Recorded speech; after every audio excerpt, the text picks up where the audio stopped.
हाँ देखिए, तो मैंने लास्ट क्लास में आपको क्वेश्चन नंबर 12 के लिए कॉन्सेप्ट बताया था और कॉन्सेप्ट ये था कि अगर हम कोई स्लैब रख देते हैं और उसमें दो तरह की बीम, एक कन्वर्जिंग और एक डाइवर्जिंग, आपको याद होगा कन्वर्जिंग और डाइवर्जिंग बीम दोनों ही शिफ्ट करती हैं उस स्लैब की वजह से, और वो शिफ्टिंग होती है T टाइम्स 1-1/μ। ये जाना पहचाना फॉर्मूला है। और इसमें लेटरल शिफ्टिंग भी होती है।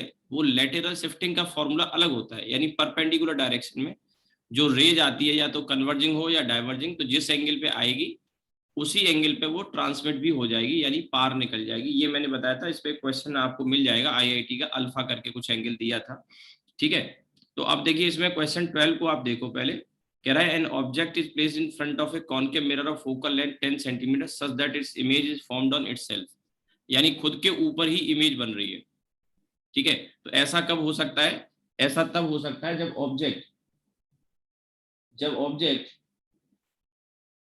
कहाँ रखा हो? सेंटर पे। और सेंटर पे रखने का मतलब क्या हुआ? सेंटर पे रखने का मतलब ये हुआ कि 20 सेंटीमीटर पे रखा होगा। 10 सेंटीमीटर फोकल लेंथ है तो 20 सेंटीमीटर पे रखा होगा। और आगे कह रहा है अब एक ग्लास स्लैब को जिसकी थिकनेस 3 सेंटीमीटर है और रिफ्रैक्टिव इंडेक्स 1.5 है, उसे ऑब्जेक्ट और मिरर के बीच में रख दिया जाता है। ठीक है, और अब बताना है कि किस डिस्टेंस, किस डायरेक्शन में और कितना मिरर को खिसकाना होगा कि फिर से इमेज वहीं बन जाए। बहुत सिंपल क्वेश्चन है। ठीक है, तो आप देखिए ये एक मिरर, और शुरुआत में कहा है इसकी जो फोकल लेंथ है वो 10 सेंटीमीटर है, और कहा है कि ऑब्जेक्ट को ऐसे रखा कि इमेज वहीं बन रही है जहां पे ऑब्जेक्ट रखा हुआ है। तो दैट इज पॉसिबल कि जब ये सेंटर पे रखा हो, क्योंकि रे ऐसे जाएगी और जाके वैसे ही लौट आएगी, क्योंकि ये परपेंडिकुलर टकराएगी। ठीक है, ये तो फर्स्ट सिचुएशन है। सेकंड सिचुएशन में कह रहा है कि अब इसमें हम एक ग्लास स्लैब जिसकी मोटाई 3 सेंटीमीटर है और रिफ्रैक्टिव इंडेक्स 1.5 है। ठीक है, ये ग्लास स्लैब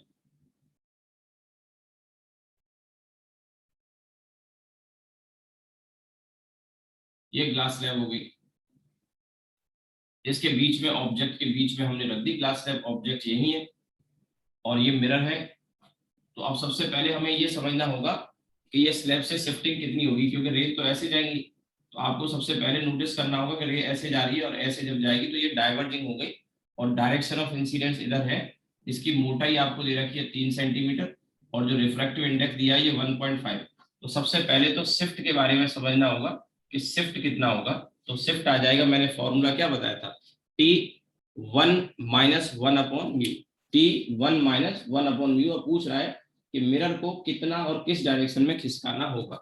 तो ये T की जगह यहाँ 3 सेंटीमीटर आ जाएगा, 1-1/μ, और म्यू की वैल्यू 3/2, यानी 3/2। तो 2 ऊपर आ जाएगा और ये सॉल्व होके 1 सेंटीमीटर आ गया शिफ्ट। यानी कि कितना क्या करेगा, ये 1 सेंटीमीटर इसको शिफ्ट कर देगा। 1 सेंटीमीटर शिफ्ट कर देगा इसे, 1 सेंटीमीटर आगे शिफ्ट कर देगा, मैंने बताया ना उसी डायरेक्शन में। तो ये यहाँ पे शिफ्ट कर देगा। ये मान लो ये 1 सेंटीमीटर है। ठीक है भाई, तो अब ये ऐसे करके रे जब जाएगी और जब ये ऐसे निकलेगी तो ऐसा फील होगा मिरर को जैसे वो यहां से आ रही हो, ये इमेज बन गई। ठीक है, मिरर को ऐसा फील आएगा कि ये कहां से आ रही है, यहां से 1 सेंटीमीटर और पहले से। तो ध्यान रखना, ये जो डिस्टेंस था, ये जो डिस्टेंस है, जैसे इसमें ये डिस्टेंस था 20 सेंटीमीटर। तो अब ये इमेज कितने डिस्टेंस पे नजर आ रही है, 19। 1 सेंटीमीटर खिसका दी ना तो 19 सेंटीमीटर पे नजर आएगी।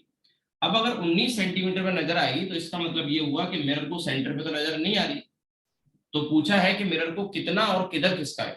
तो आप सोचिए कि 20 है और 19 पे नजर आ रही है, हमको चाहिए कि 20 पर ही फिर से नजर आए। तो उसके लिए क्या है कि मिरर को अगर मैं इधर 1 सेंटीमीटर खिसका दूं तो उससे क्या होगा कि ये डिस्टेंस 1 सेंटीमीटर जब मैं खिसका दूंगा इसको, तो मिरर का जो सेंटर यहाँ हुआ, ऑब्जेक्ट तो अपनी जगह ही है, मिरर का जो सेंटर यहाँ होता था वो खिसक के यहाँ आ जाएगा। यानी मिरर और इसके बीच में अभी डिस्टेंस 19 रह गया। अगर 1 सेंटीमीटर खिसका दूंगा तो मिरर 1 सेंटीमीटर खिसक गया, फिर से डिस्टेंस 20 सेंटीमीटर हो जाएगा। फिर से डिस्टेंस 20 सेंटीमीटर हो जाएगा इमेज के बीच में, ऐसा इसको लगेगा। तो ये क्या करेगा, फिर से इसकी इमेज को कहाँ बना देगा, सेंटर पे बना देगा। आपको मेरी बात समझ में आई हो तो 1 सेंटीमीटर पे मिरर को खिसकाना होगा। या एक काम और कर सकते थे कि आप मिरर को मत खिसकाओ, इसी क्वेश्चन को दूसरे तरीके से पूछ सकता था, मिरर को मत खिसकाओ ऑब्जेक्ट को खिसका लो। तो आप देखिए ऑब्जेक्ट यहाँ पे 1 सेंटीमीटर आगे खिसक के यहाँ दिखाई दे रहा है 19 पे, तो पहले से ही उसे 21 पे रख दो, क्योंकि पता है कि जो बीच पे स्लैब रखी है, बीच में जो स्लैब रखी है ये 1 सेंटीमीटर शिफ्ट करेगी करेगी, तो ऑब्जेक्ट को 21 पे कर दो, तो 1 सेंटीमीटर इसी डायरेक्शन ऑफ इंसिडेंस में खिसका देगा, तो 21 में 1 कम हो जाएगा। यानी कि 20 पे जब रखा था तो 19 पे दिखाई दे रहा, तो 21 पे अगर ऑब्जेक्ट को रखेंगे तो 21 पे अगर ऑब्जेक्ट को रखेंगे तो कितने पे दिखाई देगा, 20 पर। तो बात वही है, या तो क्वेश्चन में आपसे मिरर पूछ लेगा किधर खिसकाए, या पूछ लेगा ऑब्जेक्ट को किधर खिसकाए। तो मिरर को तो हमने 1 सेंटीमीटर इधर खिसकाया, और ऑब्जेक्ट को 1 सेंटीमीटर इधर खिसकाना होगा। अगर पूछा जाता तो कोई एक काम कर सकते हैं, मेरी बात शायद समझ में आ गई होगी, क्योंकि स्लैब अपना काम करेगी, और स्लैब अपना काम ये करेगी, ये 1 सेंटीमीटर का शिफ्ट करेगी उस डायरेक्शन में जिस डायरेक्शन में रेज जाती है। ठीक है, आई होप कि समझ में आ गया होगा। कैलकुलेशन केवल यही थी, और मेरे ख्याल से शायद ये एच.सी. वर्मा बुक का क्वेश्चन है। अब इसके बाद हम आगे आते हैं, और वो है lateral displacement. Lateral displacement, lateral displacement, ठीक है। लेटरल डिस्प्लेसमेंट ये एक्सपेरिमेंट 12th में भी कराया जाता है स्लैब के द्वारा, कितना रे डिस्प्लेस होती है। तो lateral displacement of a light ray by a transparent slab, और ये फॉर्मूला हम निकालेंगे, और आप इसे ध्यान रख सकते हो आगे के लिए, डायरेक्ट क्वेश्चन आपको मिल जाएगा इसमें। ठीक है, lateral displacement of a light ray by a transparent slab. और देखिए ये आपने किया भी होगा 12th क्लास में, यहाँ पर एक स्लैब ये रखी है, मान लो ग्लास की है, और इधर यहाँ से एक रे आ रही है। अब 12th में जो एक्सपेरिमेंट कराया जाता है, मैं थोड़ा सा रिमाइंड करा दूं कि यहाँ एक ऐसे लाइन खींच लेते हैं, एक ग्लास स्लैब को रख लेते हैं टेबल पर, और यहाँ 2 या 3 पिन लगा देते हैं, पिन पतली, और उसको दूसरी साइड से जब व्यू करते हैं तो उसको देख के उसी लाइन में यहाँ पिन लगाने को कहा जाता है। और पिन जब लगा देते हैं तो उन पिन को हटा के उन दोनों पॉइंट्स को कनेक्ट कर लेते हैं, 2 पिन यहाँ लगानी या 3 लगानी। और जब हम इसको हटा के देखते हैं तो, या इसको हटा के देखते हैं तो पाते हैं कि ये वाली जो लाइन है और जो पिन है वो लाइन डिफरेंट डायरेक्शन मतलब शिफ्ट हो गई है, मतलब सेम लाइन में नहीं, लेकिन मिरर में से देख रहे थे, इसमें ग्लास स्लैब में से देख रहे थे तो एक ही लाइन में नजर आ रही थी, बट एक्चुअल में ये ऐसा होगा कि ये रे ऐसे डेविएट हो जाएगी, ऐसे, और उसके बाद जब बाहर निकलेगी तो ऐसे जाएगी, तो इस लाइन पे पिन लगती, तो वो दोनों की लाइन डिफरेंट है। हाँ, लेकिन मैं पहले भी बता चुका हूँ कि ये लाइन और ये लाइन पैरेलल तो होती है, पैरेलल तो होती है, लेकिन साइड वाइज शिफ्ट हो जाती है, इसी को हम कहते हैं लेटरली डिस्प्लेस। अब ये इस डायरेक्शन में जा रही थी, लेकिन ग्लास स्लैब आने की वजह से ये ऐसे आके ऐसे चली गई, तो ये इतना शिफ्ट हो गई। ये जो शिफ्टिंग है, इसी शिफ्टिंग को हम कैलकुलेट करने जा रहे हैं। ये लेटरल डिस्प्लेसमेंट को मान लो मैं x कह रहा हूं, तो ये जो आया है इसी को x कह रहे हैं। लेटरल का मतलब मैं बार बार समझा रहा हूं, परपेंडिकुलर। परपेंडिकुलर किसके, ये जो रे है इसी के परपेंडिकुलर, ये जो रे है इसी के परपेंडिकुलर। ठीक है, बात समझ में आई। ठीक, तो ये हमको x कैलकुलेट करना होता है। अब इसमें क्या क्या गिवन होगा, आपको इस स्लैब की मोटाई की थिकनेस दे रखी होगी, और यहाँ पे एक नॉर्मल अगर हम खींच देते हैं, ठीक है, ये नॉर्मल है, तो एंगल ऑफ इंसिडेंस आई, ये वाला एंगल रिफ्रैक्शन आर, और जब यहाँ से बाहर निकलेगी ना तो फिर से एंगल आई पर निकलेगी। तो आपको ये बात समझनी है, वो ये है कि जो रे है वो पैरेलली निकलती है। थोड़ा सा आपको पैरेलल नजर नहीं आ रहा होगा, थोड़ा फिगर और अच्छे से बना देते हैं। ठीक है, पैरेलल ही निकलती है, लेकिन वो लेटरली शिफ्ट हो जाती है। मैं यहाँ लिख देता हूं, द इमरजेंट वेव जो निकल के आ रही है, the emergent ray is parallel to incident ray. However, it is shifted in perpendicular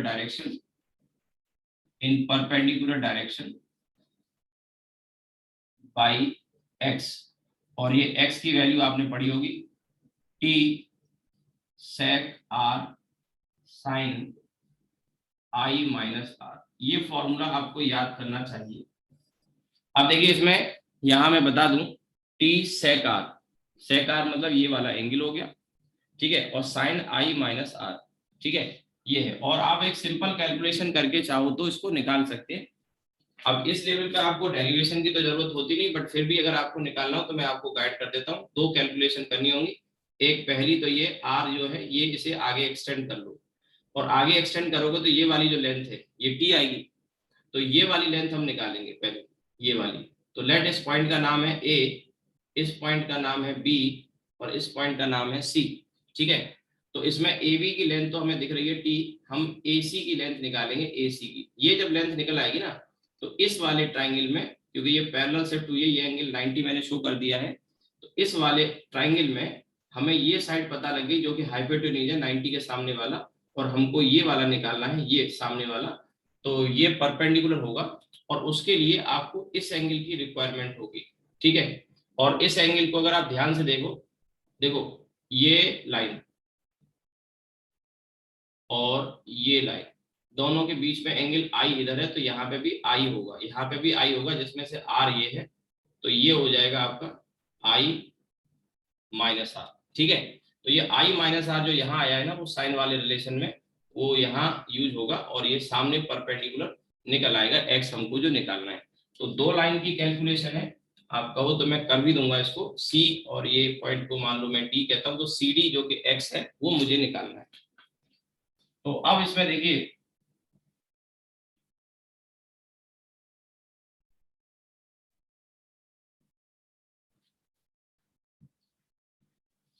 इसमें सबसे पहले in triangle ABC cos r की वैल्यू अगर आप देखिए तो ये हो जाएगा आपका बेस और ये हाइपोटेन्यूज, ठीक है, क्योंकि ये वाला एंगल आपका 90 होगा।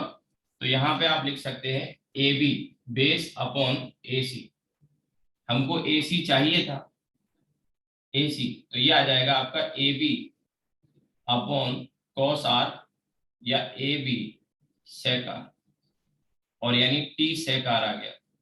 ये तो पहली इक्वेशन आ गई।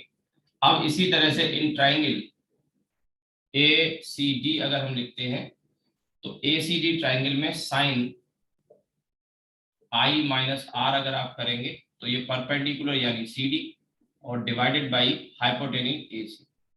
तो सी डी की वैल्यू जो कि एक्स है वो आ गया आपका A C sine i minus r, और ये हो जाएगा आपका x t sec r sine i minus r, ठीक है। यही वो फॉर्मूला है जो मैंने डायरेक्ट लिख दिया है, और आपको भी डायरेक्ट की जरूरत है, पर कुछ बच्चों को हो सकता है अभी भी इसमें कोई डाउट लग रहा हो तो आप उसको निकाल सकते हैं, ठीक है।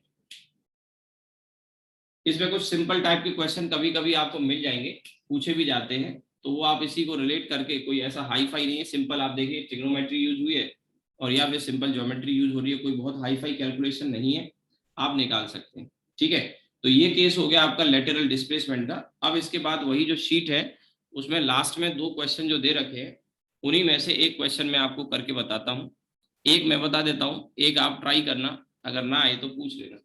वैसे उम्मीद है कि आपको आ जाएगा, कोई दिक्कत नहीं, ठीक है। तो ये आप बना लें, इसके बाद मैं एग्जाम्पल करा के और इसको रिफ्रैक्शन के केस को खत्म करता हूँ। इसके दो तीन एग्जाम्पल हैं, जिसमें एक है ट्विंकलिंग ऑफ स्टार, रिफ्रैक्शन की। पूछ लिया जाता है कि स्टार जो ट्विंकल करते हैं वो किसकी वजह से करते हैं, किसकी वजह से करते हैं, रिफ्रैक्शन की वजह से। Twinkle twinkle little star. इसके अलावा सन का जो सनराइज के टाइम में आपने देखा होगा जो शेप होता है वो थोड़ा सा सर्कुलर नजर नहीं आता, बल्कि थोड़ा ओवल शेप नजर आता है, वो भी रिफ्रैक्शन की वजह से होता है, क्योंकि सनलाइट जो है वो एटमॉस्फेयर में ओब्लिक डायरेक्शन में जब एंटर करती हैं किसी एंगल पर तो वो डेविएट हो जाती हैं, और जो डेविएट होती हैं तो फिर वो इमेज बनाती हैं जो सन की, वो थोड़ा सा डिस्टॉर्टेड बनाती हैं। इसके अलावा एक और बड़ा इंपॉर्टेंट केस है, और वो केस ये है कि सनराइज और सनसेट जो होता है वो अपने एक्चुअल टाइम से थोड़ा अलग होता है। सनराइज जो होता है वो 2 मिनट पहले हो जाता है, और सनसेट 2 मिनट बाद में होता है। एक्चुअल में जो होता है उसके 2 मिनट पहले सन हमें दिखाई देने लगता है, that is because of the refraction. और सनसेट हो चुका होता है, यानी सन हॉरिजन के नीचे जा चुका होता है, लेकिन फिर भी उसकी इमेज 2 मिनट ऊपर, 2 मिनट तक हॉरिजन से ऊपर नजर आती है। तो इस तरह से पूरे दिन के ड्यूरेशन में 4 मिनट का अंतर आ जाता है। तो अर्ली सनराइज कहा जाता है और डिलेड सनसेट कहा जाता है। इसको लेके क्वेश्चन पूछ लेगा, तो आपको ध्यान रखना है कि early sunrise and delayed sunset दोनों में 4 मिनट का अंतर आता है। ठीक है, 4 मिनट का अंतर आता है। ठीक, तो अब देखिए क्वेश्चन मैं पहले कराता हूं आपको, उसके बाद आएंगे इस पे। मैं इसकी शीट आपको भेजूंगा, उसमें ये सब लिखा हुआ है, आप पढ़ लेना। 2-3 पॉइंट हैं, इनको लेके क्वेश्चन बन सकते हैं। अब देखिए ये 13 वाला तो मैंने छोड़ दिया था, मेरे ख्याल से आप कर लोगे, इजी क्वेश्चन है। 14 और 15 आपके लिए थोड़ा सा टफ होंगे। तो 14 और 15 क्वेश्चन में से कोई एक, ये दोनों मिलते जुलते हैं। 14 या 15 में से कोई भी एक मैं आपको बता देता हूँ। जैसे 14 वाला चलिए मैं बता देता हूँ, 15 आप ट्राई कर लेना, दोनों बिल्कुल सेम कॉन्सेप्ट के क्वेश्चन है। 16 वाला इजी क्वेश्चन है, जेई मेन का है, मेरे ख्याल से आप कर लोगे, सिंपल ज्योमेट्री का यूज है, तो वो मैं नहीं बता रहा हूँ, आप करके देख लेना, टफ नहीं है लेकिन। अब इसमें देखिए 14 वाले क्वेश्चन को हम दो तरीके से कर सकते हैं। पहले मैं आपको जनरल मेथड बताता हूँ, थोड़ा सा ट्रिकी है। इसमें कह रहा है find the position of object and its image shown in figure, and for the position of the object and its image shown in figure, यानी पोजीशन ऑब्जेक्ट की और इमेज की दिखा रखी है उसने, और हमको म्यू की वैल्यू बतानी है। ठीक है, तो पहले फिगर बना लेते हैं। और एक थिक ग्लास स्लैब है, इसमें ध्यान से देखें, थिक ग्लास प्लेट या ग्लास स्लैब है, और उसके एक साइड में एक फेस को मिरर कर दिया, यानी पॉलिश कर दिया है। ठीक है, और उस स्लैब की जो मोटाई है वो 6 सेंटीमीटर है, उसके सामने जो ऑब्जेक्ट रखा है वो 8 सेंटीमीटर पे, और जो पॉलिश साइड है उसके 12 सेंटीमीटर पीछे इमेज बन रही है। तो चलिए हम फिगर बना लेते हैं, ये भी मैं इरेज कर देता हूं। इसको दो तरीके से किया जा सकता है, पहले मैं आपको प्रॉपर मेथड से बताता हूँ, फिर एक शॉर्ट ट्रिक भी है इसकी, वो भी मैं आपको बता दूंगा।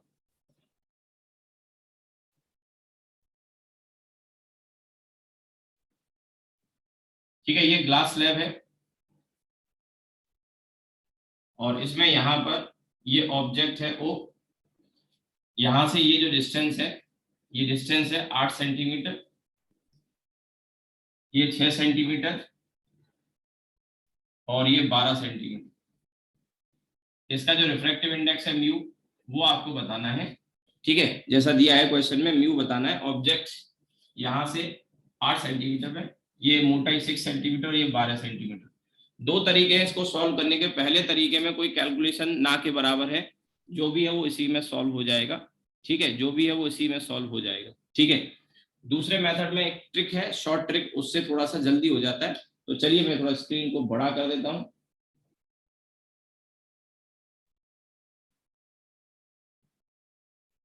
अब देखिए इसको, तो सबसे पहले देखिए होगा क्या, यहां से रे जाएगी, ध्यान से सुनो क्या क्या होगा। जब ये पता लग जाएगा ना, तो आप इसको इमेज की लोकेशन जो यहाँ पे 12 सेंटीमीटर पीछे आई है उसे आसानी से लोकेट कर लोगे। ये इमेज है। ठीक है, तो यहाँ से रे जा रही है, स्लैब के अंदर जाएगी। ठीक है, तो रिफ्रैक्शन होगा इस बाउंड्री पे। रिफ्रैक्शन होने के बाद जब यहाँ टकराएगी तो रिफ्लेक्शन होगा, और रिफ्लेक्शन के बाद फिर जब बाहर निकलने की कोशिश करेगी, या बाहर निकलेगी, कोशिश क्या करेगी, निकलेगी ही। ठीक है, तो फिर रिफ्रैक्शन होगा, और फाइनली इसके बाद चली जाएगी। यानी ये जो इमेज है ये फाइनल इमेज है, और फाइनल इमेज जो बनती है, तो उसके लिए मैंने देखा यहाँ पे पहला एक रिफ्रैक्शन हुआ, देन फिर रिफ्लेक्शन हुआ, देन फिर से रिफ्रैक्शन हुआ। यानी फाइनल इमेज का फॉर्मेशन जो है उसमें 2 रिफ्रैक्शन हुए और एक रिफ्लेक्शन हुआ। ठीक है, चलिए समझते हैं। तो अब आप देखिए कि यहां से रे ऐसे जब जाएगी, ऐसे, तो वो टुवार्ड द नॉर्मल बेंड होगी, क्योंकि ये रेयरर है, बाहर हवा मानेंगे, और इसका म्यू पूछा तो ये डेंसर मान लेंगे, बाहर वैक्यूम ही होगा। अब जब ना दिया हो तो आपको यही मानना चाहिए। तो ये रे ऐसे गई, और इसके बाद ये नॉर्मल की तरफ जब बेंड करेगी ऐसे जाएगी, नॉर्मल की तरफ जब बेंड करेगी तो ऐसे जाएगी। तो ये पीछे से आती हुई नजर आ रही होगी आपको, ये देखिए थोड़ा बेंड हो गई, तो ऐसा फील आएगा कि जैसे कहां से आ रही है, यहाँ से। तो ये पहली इमेज बनेगी, ध्यान रहे, पहली इमेज बनेगी I1।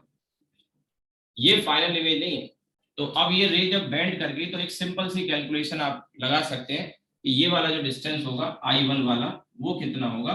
और इसके लिए देखिए आपको क्या करना होगा कि जो मैंने आपको नॉर्मल इंसिडेंस वाला केस बताया था ना, उस केस से करना है। जैसे सोचिए थोड़ी देर के लिए, मैं आपको सबसे आसान तरीका बता रहा हूँ, कोई हाई फाई कैलकुलेशन नहीं है, ऑन फिंगर टिप्स आप इसको सॉल्व कर सकते हैं, बस आपको कॉन्सेप्ट समझ में आना चाहिए। तो आप इसके अंदर हैं, इस स्लैब के अंदर हैं, ठीक है, स्लैब के अंदर हैं। तो अंदर से जब देखेंगे तो दूर दिखाई दे रही है, आप देखिए ना ऑब्जेक्ट से इमेज दूर दिखाई दे रही है। तो हम जानते हैं कि दूर के लिए हमें क्या करना होता है, दूर के लिए हमें क्या करना होता है, बताइए। म्यू से डिवाइड कर देते हैं डिस्टेंस, डिवाइड करते हैं, मल्टीप्लाई करते हैं, मल्टीप्लाई करते हैं। ये 8 है तो म्यू से मल्टीप्लाई करेंगे, ये डिस्टेंस 8 म्यू होगा। अब देखिए ध्यान से देखना, ये जो I1 है, इस मिरर से पूछा जाए कि भैया तुम्हें ऑब्जेक्ट कहाँ दिखाई दे रहा है, बोले मुझे तो ऑब्जेक्ट दिखाई ही नहीं दे रहा है, मुझे तो एक इमेज I1 दिखाई दे रही है जिसे मैं ऑब्जेक्ट मान के चलूंगा, और मेरे से उसका जो डिस्टेंस है वो डिस्टेंस 8 म्यू प्लस 6 है। मिरर से ध्यान रखना, ये मिरर बन गया, तो अब ये जो डिस्टेंस है वो 8 म्यू प्लस 6 हो गया, 8 म्यू प्लस 6 हो गया। ये इमेज I1 मिरर देख रहा होगा, तो मिरर का सिंपल सा फंडा है कि मैं जहां पे देखूंगा इमेज को, मैं वहीं पे वो ऑब्जेक्ट को वहीं उसकी इमेज बनाऊंगा, मतलब उतनी डिस्टेंस पे पीछे, यानी अपने से इतना ही पीछे, कितना 8 म्यू प्लस 6 पे ये इमेज नजर आएगी मिरर को। ध्यान रहे इस सरफेस के लिए ऑब्जेक्ट ये था, लेकिन जो इसकी इमेज बनी मिरर के लिए वो यहाँ बनी, तो मिरर के लिए यही ऑब्जेक्ट बन जाएगा जो मिरर से 8 म्यू प्लस 6 होगा। तो मिरर अपने पीछे इतना ही 8 म्यू प्लस 6 पीछे एक इमेज बना देगा यहाँ, ठीक है। अब देखिए इसका मतलब समझे, जो इमेज यहाँ बनाएगा उसका मतलब ये है कि अब यहाँ से जो रिफ्लेक्ट होके जाएगी, ये रिफ्लेक्ट होके जब जाएगी यहाँ पर, ठीक है, थोड़ा लाइन टेढ़ी हो जा रही है, ऐसे रिफ्लेक्ट होके जब जाएगी यहाँ से, तो ये रे पीछे से आती हुई नजर आएगी। इसको थोड़ा सा मैं इसको पीछे एक्सटेंड कर लेता हूं, यहाँ पे मान लो, और ये इमेज बन गई I2, ठीक। तो ये जो I2 की लोकेशन है ना वो 8 म्यू प्लस 6 है रिफ्लेक्शन के बाद, रिफ्लेक्शन के बाद, ठीक। ये यहां से रे आती हुई नजर आएगी पीछे से I2 से, और उसके बाद फिर इसका रिफ्रैक्शन होगा, फिर इसका रिफ्रैक्शन होगा। अब देखिए यहां से क्या होगा कि इस सरफेस के लिए ये रे कहां से आती हुई नजर आ रही है, तो आप कहेंगे 8 म्यू प्लस 6 तो यही है, लेकिन इस सरफेस के लिए जो डिस्टेंस होगा, इस सरफेस के लिए वो डिस्टेंस ये होगा, थोड़ा ऊपर मैंने लिख दिया जिससे कोई पहुंच पहुंच ना हो। तो ये डिस्टेंस अब मैं कहूंगा कि 8 म्यू प्लस 6 तो था ही, उसमें ये 6 और ऐड हो गया 12, ठीक, 12। अब यहाँ पे रिफ्रैक्शन होगा, और रिफ्रैक्शन होने के बाद रे away from the normal bend होगी, और away from the normal bend होने के बाद ये यहां से आती हुई नजर आनी चाहिए, यानी कि थोड़ा सा मैंने बेंड भी किया, ज्यादा बेंड हो गया क्योंकि मुझे यहां दिखाना है ये। तो अब देखिए फिर वही आप यहां से जब देखोगे ये, तो आपको I2 थोड़ी नजर आ रहा होगा, आपको क्या नजर आएगा I। ये फाइनल इमेज है, और फाइनल इमेज इस सरफेस से जो बनेगी उसका डिस्टेंस मुझे चाहिए। तो इसके लिए मैं दूसरा कलर यूज कर लेता हूँ। देखिए थोड़ा सा हौच पौच है, मैं एक बार एक्सप्लेन कर दूंगा, लेकिन कैलकुलेशन कुछ नहीं है, आप स्टेप बाय स्टेप करते जाओगे।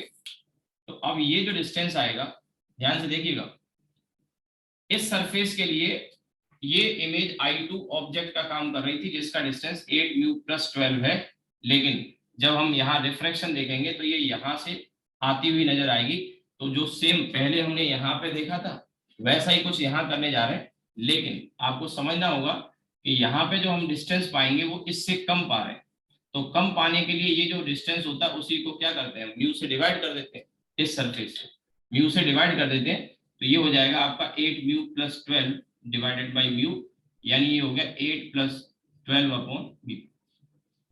लेकिन ये डिस्टेंस कहां से आया, ये डिस्टेंस कहां से आया, आप ध्यान से देखिए, ये डिस्टेंस कहां से आया, जो फर्स्ट बाउंड्री थी जहां पर रिफ्रैक्शन हुआ था, जो फर्स्ट बाउंड्री थी जिस पे कि रिफ्रैक्शन हुआ था वहां से आया, ठीक है। ये जो बाउंड्री है, इस बाउंड्री से ये डिस्टेंस आया, लेकिन क्वेश्चन में जो डिस्टेंस दिया है वो इस बाउंड्री से दिया है 8 और 12 सेंटीमीटर, 12 सेंटीमीटर, ठीक है। तो अब ये जो डिस्टेंस है भैया, इसके लिए मैं क्या करूंगा, ये जो डिस्टेंस आया उसमें से स्लैब की थिकनेस को माइनस कर दूंगा। तो स्लैब की थिकनेस माइनस अगर हम करते हैं यहाँ से, तो ये आ जाएगा आपका 8 + 12 अपॉन म्यू माइनस 6, और यही ये 12 सेंटीमीटर कह रहा है, ठीक है। यही ये 12 सेंटीमीटर बोल रहा है, क्योंकि ये देखो 6 सेंटीमीटर ये थिकनेस मैंने कम कर दी, यानी ये आ गया आपका फाइनल, ये आ गया आपका 8 + 12 upon mu minus 6 equals to 12, तो ये इधर जाएगा और 12 अपॉन म्यू इक्वल्स टू 10 हो जाएगा। तो म्यू की वैल्यू 1.2 आ गई, म्यू की वैल्यू 1.2 आ गई। अब ये सारी चीजें आपको एक तरफ से करनी पड़ेंगी प्लानिंग। मैं एक बार फिर से समझा देता हूं, क्योंकि अभी भी कुछ बच्चों को कुछ चीजें समझ में ना आई हो। क्वेश्चन तो इजी है, बट हाँ, इसमें थॉट प्रोसेस आपका जो सोचने का तरीका है वो अच्छा है, यानी आपको कई सारे स्टेप में सोचना पड़ेगा और एक तरफ से चलना पड़ेगा। फिर इसका एक शॉर्ट तरीका भी है, ट्रिक भी है, उससे भी किया जा सकता है, वो भी मैं बता दूंगा। पहले एक बार और समझ लो। देखो ऑब्जेक्ट यहाँ पे है, ये रे ऐसे गई और ऐसे जाने के बाद मुड़ेगी, तो ऐसा लगेगा जैसे पीछे से आ रही, और ये आप देखेंगे यहाँ से जो डिस्टेंस है 8 है, तो उससे ज्यादा डिस्टेंस है, और हम कह सकते हैं हम यहाँ से देख रहे हैं, इसके अंदर से देख रहे हैं, क्योंकि तभी तो यहाँ नजर आएगी। तो अंदर से देख रहे हैं तो दूर दिखाई दे रही है, तो दूर करने के लिए क्या करते हैं, म्यू टाइम्स कर देते हैं, ये डिस्टेंस है उसको म्यू टाइम्स कर दिया, तो ये डिस्टेंस यहाँ से आ गया। अब यही रे जब आगे गई तो रिफ्लेक्शन होगा, रिफ्लेक्शन होगा मिरर पे, रिफ्लेक्शन होगा तो मिरर से डिस्टेंस देखेंगे, तो मिरर से ये डिस्टेंस +6 सेंटीमीटर ये वाला हमने ऐड करके इतना ले लिया, तो ये आ गया 8 म्यू + 6 मिरर से डिस्टेंस। अब इसके बाद क्या होगा, रे ऐसे जाके जब टकरा के, यहाँ से टकरा के जब लौटेगी, यहाँ से टकरा के लौटेगी, तो मिरर उतना ही पीछे इसकी इमेज बना देगा, उतना ही पीछे इसका इमेज बना देगा जितना के ऑब्जेक्ट नजर आ रहा था। ऑब्जेक्ट का मतलब ये इमेज, क्योंकि यही इमेज अब इसके लिए ऑब्जेक्ट का काम करेगी। तो 8 म्यू + 6 है, तो ये भी 8 म्यू + 6 पीछे इमेज बना देगा I2। ध्यान रहे ये I2 इमेज जो बनी है ये रिफ्लेक्शन के बाद बनी है, यानी ये due to reflection at mirror, और ये जो आई है ये फाइनल इमेज है जो क्वेश्चन में दे रखी है। अभी फाइनल इमेज बनेगी थोड़ी देर में अभी। और ये कौन सी इमेज है, ये इमेज है ड्यू टू रिफ्रैक्शन, और वो रिफ्रैक्शन इसी सरफेस पे हो सकता है, ठीक है। ये ड्यू टू रिफ्लेक्शन है मिरर पर, ठीक। अब इसके बाद में ये जो इमेज बन गई, तो इसका डिस्टेंस यहाँ से आया 8 म्यू + 6। अब ये रे यहाँ से, ये वाली ऊपर वाली, ये ब्लैक वाली डार्क, ये ऐसे जा रही थी, तो जब ये यहाँ जाएगी और इस बाउंड्री पे अब रिफ्रैक्शन होने जा रहा है इस बाउंड्री पे, तो इस बाउंड्री को अपने से कितनी दूरी पर नजर आएगी, तो वो मैंने यहाँ लिखा, ये वाला जो डिस्टेंस था उसमें ये मोटाई और ऐड करनी पड़ेगी, क्योंकि अब रिफ्रैक्शन यहाँ हो रहा है। तो डिस्टेंस मैंने आपको बताया था कि डिस्टेंस बाउंड्री ऑफ रिफ्रैक्शन से मेजर किए जाते हैं। तो अब ये जो डिस्टेंस आया था उसमें 6 और मैंने ऐड कर दिया इसकी थिकनेस, तो 8 म्यू + 12 आ गया। अब ये डिस्टेंस है, यानी I2 इस बाउंड्री से इतने डिस्टेंस पर है, और अब रिफ्रैक्शन होके ये ऐसे जब रियल मीडियम में जाएगी तो अवे फ्रॉम द नॉर्मल जाएगी, अवे फ्रॉम द नॉर्मल होगी, तो इसी को पीछे मैंने एक्सटेंड किया और ये यहाँ बनी। ये फाइनल इमेज थी, तो मुझे पता पहले से है, मैंने पहले ही प्लान कर लिया कि एक रिफ्रैक्शन देन रिफ्लेक्शन फिर रिफ्रैक्शन, यानी फाइनल इमेज इसी के बाद बनेगी, क्योंकि अब तो लौट के आने से रही। तो अब ये जो इमेज बनी है फाइनल इमेज, वो इस बाउंड्री से पास दिखाई दे रही है। तो पास का मतलब क्या होता है, पास का मतलब होता है कि म्यू से डिवाइड करते हैं। तो ये जो टोटल डिस्टेंस था, इसी टोटल डिस्टेंस को यहां से हम निकालेंगे इमेज के लिए पास करने के लिए, तो म्यू से डिवाइड कर दिया। अब ये जो म्यू से हम डिवाइड करें तो ये आ गया, लेकिन ये डिस्टेंस यहां से आया, जबकि क्वेश्चन में ये डिस्टेंस यहां से दे रखा है, देखिए ये 12 सेंटीमीटर यहां से दिया है, तो मुझे फिर ये वाले डिस्टेंस के लिए 6 और इसमें से माइनस करना पड़ा स्लैब की थिकनेस। तो ये वाला जो आया 8 + 12 अपॉन म्यू, मैं 6 माइनस करके 12 के बराबर सॉल्व कर दिया, म्यू की वैल्यू आ गई, ठीक है।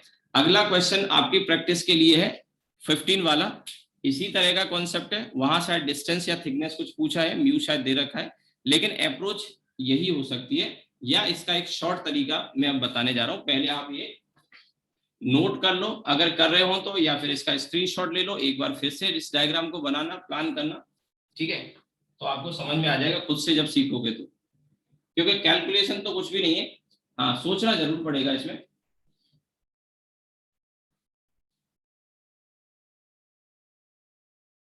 हो गया, आप स्क्रीनशॉट ले लो, क्योंकि आप इसको बनाने लगोगे तो उसमें कंफ्यूज हो जाओगे, फुर्सत से देख के आप इसको स्केच करिएगा।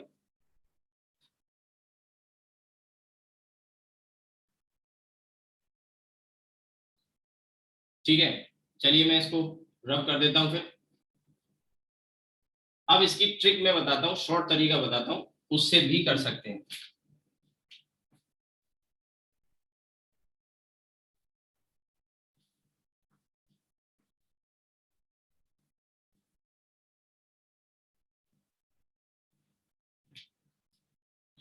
ठीक है, तो अब देखिए इसमें शॉर्ट तरीका क्या है।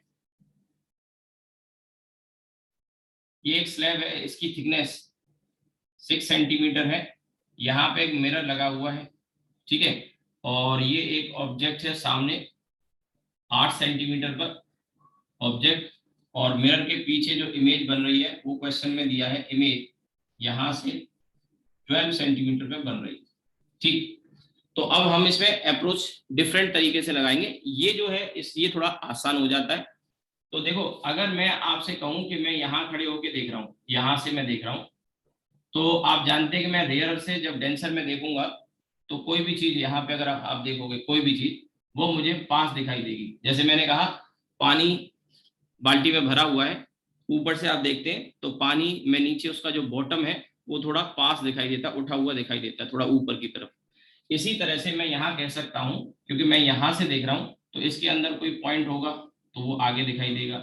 ऐसे ही ये जो मिरर है ना, ये भी पास दिखाई देगा कि नहीं देगा, तो पास दिखाई देगा, तो ये यहाँ पर मिरर की पोजीशन हमें नजर आ रही होगी, अपरेंट पोजीशन। ठीक है, मिरर की अपरेंट पोजीशन मुझे यहाँ नजर आ रही होगी। एक्चुअल में ये जो स्लैब 6 सेंटीमीटर की है, वास्तव में वो 6 की नहीं, कम की नजर आ रही होगी। ये मिरर मुझे यहाँ नजर नहीं आ रहा होगा, थोड़ा पहले नजर आ रहा होगा, तो कितने डिस्टेंस पे नजर आ रहा होगा, तो देखिए पास नजर आ रहा है, ये 6 सेंटीमीटर पे, तो एक्चुअल में रियल डेप्थ थी, ऐसे कह सकते हैं रियल डेप्थ। तो अपरेंट जो डेप्थ होगी वो 6/μ हो जाएगी। ये मिरर यहाँ से देखने पे यहाँ नजर आ रहा होगा। ठीक है, अब यहाँ नजर आएगा तो आप देखिए कि अब इसका जो रिफ्रैक्शन का जो रोल था वो खत्म हो चुका है। रिफ्रैक्शन का रोल यही था कि मिरर को शिफ्ट कर दिया, और अब जो ऑब्जेक्ट है यहाँ से, ऑब्जेक्ट का जो डिस्टेंस है, ऑब्जेक्ट का जो डिस्टेंस है वो मिरर से 8 + 6/μ, 8 + 6/μ, और इसके पीछे उतने ही डिस्टेंस पे इमेज बनानी चाहिए, क्योंकि मिरर भैया यहाँ जो रिफ्रैक्शन का रोल था खत्म हो गया, आपने मिरर को शिफ्ट कर लिया, तो मिरर जितना सामने ऑब्जेक्ट को देखेगा उतना ही तो पीछे बनाएगा। तो यानी कि ये वाला जो डिस्टेंस है, ये वाला जो डिस्टेंस है वो इतना ही होगा, बट हम इसे दूसरे तरीके से निकालेंगे कि अगर ये 6/μ है तो ये वाला जो पार्ट बचा रह गया है वो 6 - 6/μ होगा, 6 - 6/μ होगा ये वाला पार्ट, और उसमें 12 ये जो 12 वाला है वो और मैं ऐड कर देता हूं। तो इमेज का डिस्टेंस इस वर्चुअल मिरर से, एक्चुअल में मिरर ये है बट यहां नजर आएगा, तो अब जो डिस्टेंस यहां से नजर आएगा ये वाला, ठीक है, ये डिस्टेंस हमको लिखना होगा। ठीक है, और ये डिस्टेंस 2 बार खींच दी मैंने ये, तो यहाँ पे 6 - 6/μ + 12, 6 - 6/μ + 12, 6 - 6/μ + 12, ये आ गया। अब देखिए सामने है 8 + 6/μ और पीछे है 6 - 6/μ + 12। ठीक है, और मैंने अभी बताया कि मिरर यहाँ नजर आ रहा होगा, तो जितना सामने ऑब्जेक्ट को देखेगा उतना ही पीछे इसकी इमेज बनाएगा। इसका मतलब ये हुआ कि ये डिस्टेंस और ये वाला डिस्टेंस बराबर होगा, और अगर ये दोनों बराबर हैं इसका मतलब इनको इक्वेट कर देते हैं, और इक्वेट करके हमें म्यू की वैल्यू मिल जाएगी। तो ये आ गया आपका 8 + 6/μ, जो ऑब्जेक्ट का डिस्टेंस नजर आएगा वर्चुअल पोजीशन से, और ये बराबर होगा 6 - 6/μ + 12। ठीक है, तो ये इधर आ जाएगा, ये इधर आ जाएगा, बाकी को हम इधर ले जाते हैं, तो ये आ गया आपका 12/μ ऐड हो जाएगा, और ये इधर आएगा तो 10 बचा, तो म्यू की वैल्यू आ गई 1. ठीक है, तो मिरर को ऐसे वर्चुअली शिफ्ट कर सकते हैं, और ये दोनों तरीके से आप अगले वाले क्वेश्चन को भी लगा सकते हैं, नेक्स्ट क्वेश्चन को भी। ठीक है, तो ये आपका रिफ्रैक्शन का केस हो गया। इसमें कई बार क्वेश्चन में स्लैब की थिकनेस वगैरह को लेके भी क्वेश्चन पूछ लिए जाते हैं।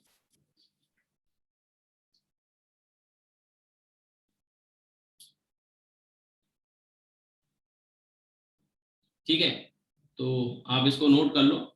इसमें एक क्वेश्चन और मैं बताता हूँ, इसी तरह के कॉन्सेप्ट पे आपको मिल जाएगा।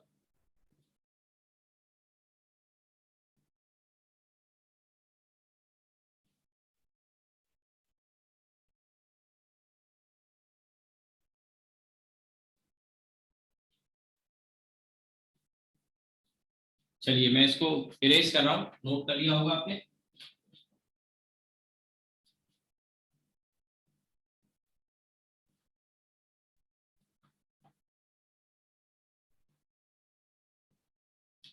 तो यहाँ देखिए, एक इस टाइप के क्वेश्चन भी आपको मिल जाएंगे,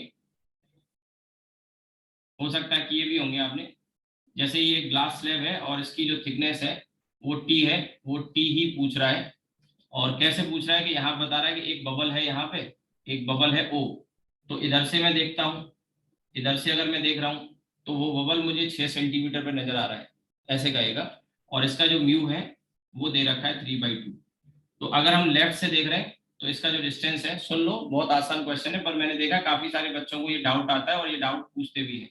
तो मैं यहाँ बता रहा हूँ, अब मेरे ख्याल से अब आप पूछोगे नहीं, कर ही लोगे।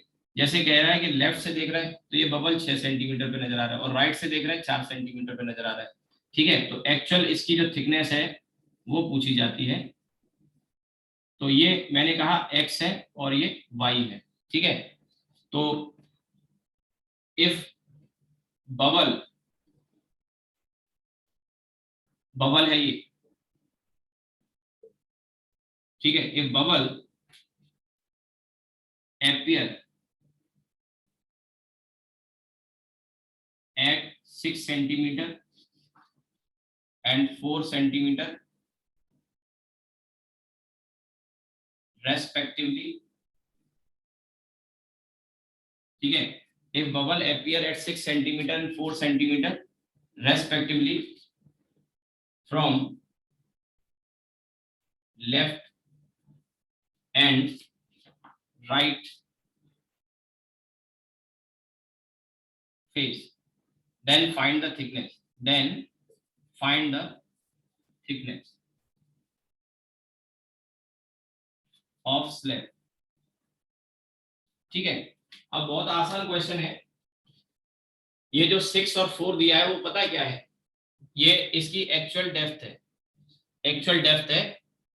तो टी जो होगा वो x प्लस वाई के बराबर होगा, तो ये निकालना है। लेकिन हमको x डैश 6 दिया है, x डैश का मतलब x upon mu, x dash का मतलब x अपॉन म्यू, यानी 6 सेंटीमीटर दिखाई दे रहा है, तो एपरेंट डेप्थ है जो कि x डैश है वो x बाई म्यू।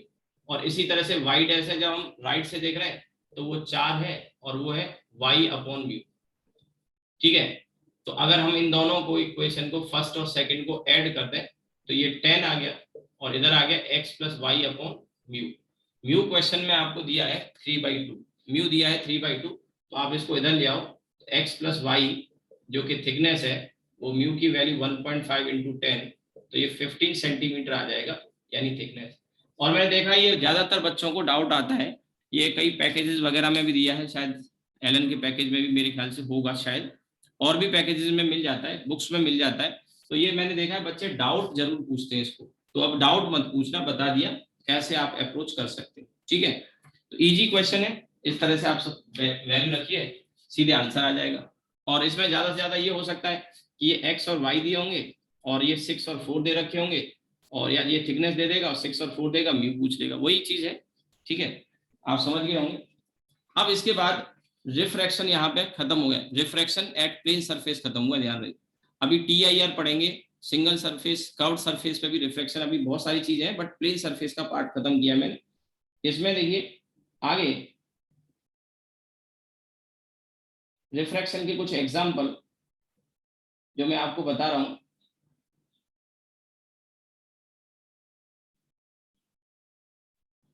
ये शीट तो मेरी तरफ से तो खत्म हो गई। अब इसमें रिफ्रैक्शन के जो एग्जाम्पल हैं वो आप देख लो।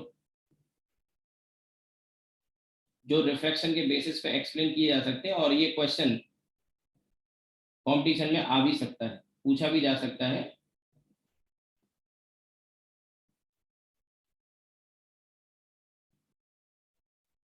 मैं दिखाता हूं, एक मिनट।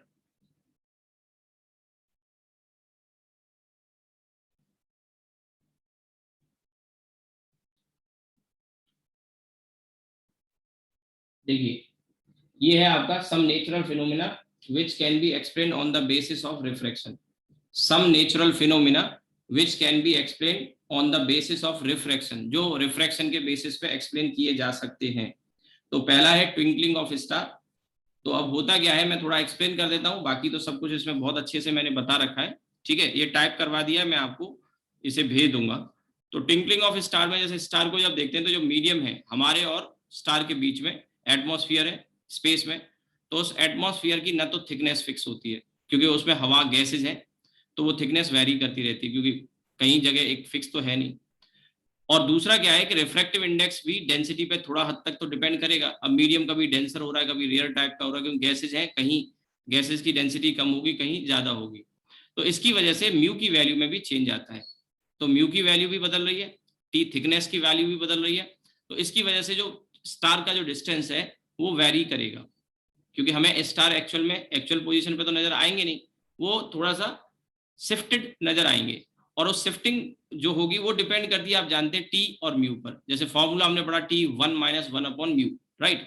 तो ये शिफ्टिंग होती ही है, और टी और म्यू दोनों अगर वेरी कर रहे हैं तो एक पॉसिबिलिटी ये होगी कि स्टार कभी पास कभी दूर, कभी पास कभी दूर, कभी पास कभी दूर। तो उससे क्या होगा, जो लाइट हम तक पहुंच रही होगी वो कम ज्यादा कम ज्यादा। अब आपने कहा इससे क्या फर्क पड़ेगा, कम ज्यादा कैसे हो जाएगी? तो इसको ऐसे समझो कि आप अपने रूम में इस समय पढ़ रहे हैं, मेरी क्लास अटेंड कर रहे हैं, और अभी आपने ट्यूबलाइट या कोई बल्ब वगैरह जला रखा होगा, ठीक है। आप उसके पास बैठ के पढ़ते हैं तो आपको ज्यादा रोशनी मिलती है, लेकिन उसी बल्ब को जलते रहने दो, आप दूर चले जाओ तो आपको रोशनी कम मिलेगी कि नहीं मिलेगी? तो इसी तरह से स्टार अगर हमसे पास दूर होता हुआ नजर आएगा due to the variation of refractive index and thickness of the atmosphere, तो उसका डिस्टेंस हमसे वेरी करेगा।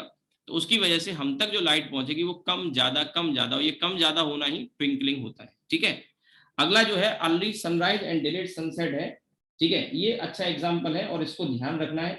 टोटल 4 मिनट का, पूरे दिन के ड्यूरेशन में 4 मिनट का अंतर आता है, and that is because of the refraction. वो फिगर से थोड़ा सा समझाए, मैं यहाँ एक्सप्लेन भी कर देता हूँ। होता क्या है कि जो सनलाइट है, जब सुबह सूरज उगता है तो सनलाइट जो हम तक आती है वो एटमॉस्फेयर में ओब्लिकली एंटर होती है, और उसकी वजह से सन की जो पोजीशन है उसमें आधा डिग्री का, कितने का, आधा डिग्री का शिफ्टिंग हो जाती है। फिक्स है ये, हाफ डिग्री का शिफ्टिंग हो जाती है, और उसकी वजह से सन जो है हॉरिजन के ऊपर नजर आने लगता है एक्चुअल में आने से पहले। तो ये डायग्राम से थोड़ा सा बताया है, जैसे ये अर्थ है और इसके चारों ओर ये एटमॉस्फेयर की लेयर है, और ये जो लाइन होती है इसे हम हॉरिजन कहते हैं, ठीक है। हॉरिजन एक्चुअल में क्या होता है, ऐसा लगता है जैसे कहीं दूर आपने देखा होगा कि जमीन और आसमान मिल जाते हैं, ऐसा नजर आता है, उसी जगह को हॉरिजन कहा जाता है। एक्चुअल में तो कुछ ऐसा एग्जिस्ट ही नहीं करता। आप उसकी खोज में चले गए कि मैं ढूंढ के लाऊंगा कहाँ जमीन और आसमान मिल रहे हैं, तो आप आगे बढ़ोगे वो भी आगे बढ़ता जाता है, ठीक है। तो ये आसमान और जमीन या एटमॉस्फेयर जहां मिलते हैं उसे हॉरिजन कहते हैं। तो सन जब यहाँ पे होगा शुरुआत में, मॉर्निंग में सनराइज जब हो रहा है, तो ये सनलाइट, ये हॉरिजन है, ये इमेजरी लाइन है। तो यहाँ से लाइट एंटर करती है ऐसे करके, और एंटर करने के बाद ऐसे मुड़ जाती है टुवर्ड्स द नॉर्मल, क्योंकि ये डेंसर है, यहाँ वैक्यूम है, इधर वैक्यूम है, ये एटमॉस्फेयर की लेयर है बाहर। तो ये ऐसे मुड़ जाएंगे, तो यहाँ पे अगर कोई ऑब्जर्वर बैठा हुआ है सन पे तो उसको ये रे यहाँ से आती हुई नजर आती है। तो सन की पोजीशन एपरेंट वो यहाँ नजर आएगी, सन की पोजीशन एपरेंट यहाँ नजर आएगी। तो ये जो शिफ्टिंग हुई है, ये सनलाइट ऐसे गई, ये जो शिफ्टिंग हुई है ये आधा डिग्री की हुई है, ये आधा डिग्री की ऐसे ही शाम को भी होगी। और शाम को कैसे होगी कि सन सेट हो चुका है, यानी नीचे जा चुका है यहाँ पे, ठीक है, नीचे जा चुका है, लेकिन यहाँ से जो लाइट आ रही होगी हॉरिजन पे वो ऐसे मुड़ जाएगी, और ये सन यहाँ नजर आता है, यानी सन सेट हो चुका है लेकिन उसके बाद भी 2 मिनट बाद तक दिखाई देता है। तो इसी को कहते हैं डिलेड सनसेट। हो चुका है लेकिन 2 मिनट बाद तक दिखाई दे रहा है, और यहाँ सनराइज अर्ली हो जाता है, 2 मिनट पहले हो जाता है आधा डिग्री की वजह से। अब आपके मन में एक नेचुरली क्वेश्चन आएगा, ठीक है। जानता हूं कि बच्चों के मन में ये क्वेश्चन आते हैं, तो वो सारी चीजें लिख रखी हैं। ये आधा डिग्री की वजह से ही 2 मिनट का अंतर आता है, आधा डिग्री की वजह से ही 2 मिनट का अंतर आता है। तो देखिए होता क्या है, इसको एक सिंपल तरीके से समझ सकते हो। हम ऐसा कहते हैं या हमको ऐसा लगता है, होता तो नहीं है, लेकिन पहले ऐसा ही मानते थे कि सन अर्थ के चक्कर लगाता है, पहले ऐसा मानते थे, अर्थ के चक्कर लगाता है सन। एक्चुअल में क्या होता है, अर्थ लगाती है सन के चक्कर। पर हम वही पुरानी थ्योरी को ही ले लेते हैं। उसमें गलत मैं इसलिए नहीं कह रहा हूं क्योंकि हम अर्थ से जब ऑब्जर्व करेंगे तो हमें ऐसा ही नजर आता है, and that is because of the relative motion, है ना। रिलेटिव मोशन की वजह से ऐसा होता है कि सन हमको ऐसे चक्कर करते हुए नजर आता है, ये सुबह और ये शाम, और यहाँ पे जब होगा तो दोपहर होगा, नून होगा, राइट। तो ये सन हमको ऐसे चलते हुए नजर आएगा यहाँ पे ऐसे करके, ठीक, due to the rotation of earth, due to the rotation of earth. मैं थोड़ा स्क्रीन को बड़ा कर देता हूं,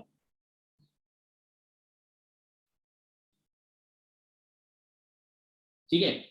तो due to rotation of earth यहां से ये यहां आएगा, ठीक। तो अब आप देखिए कि हम ऐसा कह सकते हैं समझने के लिए, रिलेटिव मोशन में हर चीज वैलिड है। आप ये कहो तो इसमें कुछ भी गलत नहीं कि सन अर्थ के चक्कर लगा रहा है, क्योंकि रिलेटिव में हमें यही नजर आता है, ठीक है। हम ट्रेन में बैठे होते हैं तो बिजली के खंभे, पेड़, बिल्डिंग्स हमें अपोजिट डायरेक्शन में चलती हुई नजर आती है, that is because of the relative motion. तो यहाँ पे भी ऐसा ही है। तो हम ये देखिए, ये जो सन घूमता है अर्थ के चारों ओर, एक्चुअल में नहीं, लेकिन ऐसा हमें लगता है। तो हम कहते हैं दिन रात जो होते हैं वो 24 घंटे में होते हैं। यानी मैं कह सकता हूं वैसे तो अर्थ सन का चक्कर लगाती है, लेकिन यहाँ क्या हमको नजर आ रहा है कि सन चक्कर लगा रहा है 24 घंटे में। आपको मेरी बात समझ में आ गई होगी, रिलेटिव में ऐसा कह रहे हैं। तो 24 घंटे में, तो यहाँ पे आप देखिए कि अगर पूरा एक चक्कर 24 आवर में हो रहा है, तो ये यहाँ से यहाँ जो शिफ्ट हुआ आधा डिग्री का, क्योंकि एक चक्कर का मतलब 360 डिग्री, 360 डिग्री 24 आवर में, तो ये आधा डिग्री की जो शिफ्टिंग हो रही है ना, ये कितने टाइम के करस्पॉन्डिंग होगी। तो बहुत सिंपल कैलकुलेशन कर सकते हैं कि 360 डिग्री 24 आवर यानी 24 इंटू 60 मिनट में होगी 360 डिग्री का रोटेशन। तो 1 डिग्री का जो रोटेशन होगा वो 24 इंटू 60 और डिवाइडेड बाई 360, ये 6 और ये 4, तो 4 मिनट आ गया। तो आधा डिग्री के करस्पॉन्डिंग कितना होगा सुबह के समय और शाम के समय, तो आधा यानी 4 मिनट का आधा 2 मिनट, ठीक है। तो ये 2 मिनट सुबह और 2 मिनट शाम को जो सन नजर आता है, पहले सुबह 2 मिनट पहले और शाम को 2 मिनट बाद तक जो नजर आता है, वो इसीलिए क्योंकि रिफ्रैक्शन की वजह से सन की जो अपरेंट पोजीशन है वो चेंज हो जाती है, आधा डिग्री चेंज हो जाती है। तो यहाँ फैक्चुअल बातें जो है वो जो याद रखनी है, क्या पता न्यूमेरिकल में ये बातें भी पूछ ली जाए, ठीक है। आप अर्ली सनराइज और डिलेड सनसेट जो होता है that is because of the refraction, ध्यान रखना, TIR वगैरह नहीं है। TIR आगे हम पढ़ेंगे, TIR के भी बहुत सारे एग्जाम्पल है, जैसे स्पार्कलिंग ऑफ डायमंड है, मिराज है, ठीक है, लूमिंग वगैरह, कई सारे पेरिस्कोप वगैरह जो काम करता है। तो आपको एक तो ये ध्यान रखना है कि पूरे दिन के ड्यूरेशन में 4 मिनट का अंतर आ जाता है, यानी दिन एक्चुअल से 4 मिनट ज्यादा का होता है, ऐसा लगता है हमको, ठीक है। और इसमें 2 मिनट सुबह और 2 मिनट शाम को, ये याद रखना है। और तीसरी बात कि आधा डिग्री का रिफ्रैक्शन की वजह से शिफ्टिंग होती है, आधा डिग्री की। आई होप कि मेरी बात समझ में आ गई होगी। तो ये रिफ्रैक्शन का एग्जाम्पल हो गया। एक और है सुबह के टाइम में, सुबह के टाइम में क्या होता है, सन की जो शेप है आपने देखी होगी, थोड़ा बड़ी भी नजर आती है सुबह और शाम के टाइम, सनराइज और सनसेट के समय, और थोड़ा ओवल भी नजर आती है, एकदम राउंड नजर नहीं आता। आपने खूब ऑब्जर्व किया होगा, कई बार ऑब्जर्व किया होगा, सुबह अगर जल्दी जगह या शाम को कभी सनसेट आपने देखा होगा, थोड़ा शेप बड़ा हो जाता है। तो सन का जो साइज है, सन का जो साइज है और जो शेप है, तो साइज थोड़ा बड़ा और शेप थोड़ा सा ओवल नजर आता है, that is because of the refraction. इसको आप समझ लो तो ऐसे समझ सकते हैं, जैसे सामने सन एक डिस्क टाइप का है इस तरह का, ये अभी बोर्ड पे मैंने बनाया तो ये सर्कुलर है, लेकिन मैंने बनाया ऐसा है। अब ये हॉरिजन है, तो यहाँ सन से जो लाइट आएगी ऐसे, और जो यहाँ से लाइट आएगी और जो यहाँ से लाइट आएगी, वो अलग अलग एंगल पे एंटर होती है। आपको मेरी बात शायद समझ में ना आई हो, तो ऐसे सोचिए एक डिस्क है, ठीक है। तो सन भी काफी बड़ा है, बहुत छोटा नहीं है, ठीक है। तो भले ही दूर है लेकिन फिर भी हमें ठीक ठाक उसकी शेप नजर आती है। तो अब यहाँ से कोई रेज आएगी, कोई यहाँ से आएगी, कोई यहाँ से आएगी, तो जो एटमॉस्फेयर यहाँ पे है, ये अर्थ है, ये सामने अर्थ है और इसके चारों ओर एटमॉस्फेयर है। तो एटमॉस्फेयर में जो सन रेज एंटर करती हैं वो इधर वाली सेम एंगल पे हो गई, यहाँ वाली सेम एंगल पे हो गई, ये डिफरेंट हो गई, ठीक है। तो जब ये एंटर होंगी, सोचो यहाँ से जब रे आएगी, ठीक है, तो टुवार्ड्स द नॉर्मल बैंड होगी, यहाँ से जो रे आएगी वो टुवार्ड द नॉर्मल बेंड होगी, तो ये थोड़ा ऊपर से नजर आएगी। ऐसे यहाँ से जब आएगी तो वो टुवार्ड द नॉर्मल बेंड होगी, थोड़ा इधर से नजर आएगी, ऐसे यहाँ से, तो ये जो शेप है थोड़ा बढ़ जाएगा, थोड़ा बढ़ जाएगा। लेकिन अब आपने कहा बड़ा, तो चलो समझ में आ गया। डिस्टॉर्ट क्यों होता है? डिस्टॉर्ट इसलिए होता है कि यहाँ से जिस एंगल पे एंटर कर रही है और यहाँ से जिस एंगल पे एंटर करेंगे वो डिफरेंट होंगे। तो डिफरेंट होंगे तो उनका जो डेविएशन आएगा, जो बेंडिंग होगी, ठीक है, वो अलग अलग एंगल पे होगी। तो कहीं ज्यादा और कहीं कम होने की वजह से, जैसे ये वाली लेंथ और ये वाली जो लेंथ होगी या जो डायमीटर है वो सेम नहीं नजर आएगा। इसकी वजह से क्या होगा, सन का जो शेप है वो डिस्टॉर्टेड, थोड़ा सा ओवल टाइप का नजर आता है, ठीक है, डिफरेंट एंगल की वजह से। ठीक है, अब इसी में एक केस हम आगे पढ़ेंगे कि सन का जो कलर है सुबह और शाम को रेड नजर आता है, दोपहर को येलो नजर आता है, और ये किस वजह से, तो ध्यान रखना ये रिफ्रैक्शन की वजह से नहीं है। अब यहां अगर क्वेश्चन आ गया ना, और यकीन मानिए आप में से काफी सारे बच्चे इसे गलत कर आएंगे, और गलत क्यों करके आएंगे, उसकी वजह यही है कि हम भूल जाएंगे कि कौन सा कहां बताया था। सन को लेके दो तरह के क्वेश्चन बनेंगे, एक शेप साइज, तो शेप बड़ा हो जाता है, साइज थोड़ा डिस्टॉर्ट हो जाता है, Oval shape, that is because of the refraction. लेकिन सन का जो कलर है, कलर इसका जो सुबह और शाम को रेड कलर टाइप का देखा हुआ, रेडिश ऑरेंज टाइप का या रेडिश येलो टाइप का कलर हो जाता है, ठीक है, सन का, और दोपहर को वो येलो होता है एकदम। और स्पेस से देखते हैं तो सन का कलर व्हाइट नजर आता है, ये क्वेश्चन पूछे जाते हैं। That is because of the scattering of light, वो आगे आएगा, स्कैटरिंग में अभी टाइम है काफी, स्कैटरिंग ऑफ लाइट की वजह से ऐसा होता है, ठीक है। तो स्कैटरिंग के भी रेलिक का एक क्राइटेरिया है, लॉ है, lambda scattering is inversely proportional to lambda की पावर 4, ठीक है। वो मैं आगे आपको बताऊंगा। स्कैटरिंग से रिलेटेड कई सारे फिनोमिना होते हैं, जैसे हम रेड सिग्नल ही, जो डेंजर सिग्नल होते हैं वो रेड कलर के ही क्यों होते हैं। सन जो है स्पेस से व्हाइट नजर आता है, जबकि अर्थ से देखो तो येलो दोपहर के टाइम, और सुबह और शाम में ऑरेंज नजर आता है या रेडिश येलो नजर आता है, ठीक है। तो ऐसे कई सारे कारण है। बादलों का कलर व्हाइट ही क्यों होता है, मोस्ट ऑफ द टाइम तो व्हाइट ही होता है ना, कभी कभी काले मेघा वाला गाना सुना होगा, हालांकि तो काले भी होते हैं बादल, वो भी समझा जा सकता है on the basis of scattering, वो आगे आएगा, मैं बताऊंगा अभी। लेकिन मिक्स मत कर देना, मेरा बताने का पर्पज ये था कि इनके कॉन्सेप्ट को मिक्स मत कर देना, ठीक है। स्कैटरिंग की वजह से सन का कलर रेड या येलो नजर आता है सुबह, और ये जो शेप और साइज है वो रिफ्रैक्शन की वजह से, दोनों अलग चीजें हैं, तो इसको मिक्स मत कर देना, मैं फिर बोल रहा हूँ एक बार। और ये सब मैं आपको प्रिंटेड में भी दूंगा, आप इनको पढ़ सकते हैं, याद रख सकते हैं, टाइम मिले तो कॉपी में नोट कर लेना। अब जो तीसरा वाला जो पॉइंट मैंने बोला है वो भी इसमें लिखा हुआ है, ये मैं शीट आपसे शेयर कर दूंगा। तो ये देखिए शेप ऑफ द सन, ये नीचे वाला थर्ड वाला पॉइंट है, ये मैंने अभी जो समझाया वही लिखा हुआ है इसमें, ठीक है। और ये शीट खत्म होती है यहाँ पे।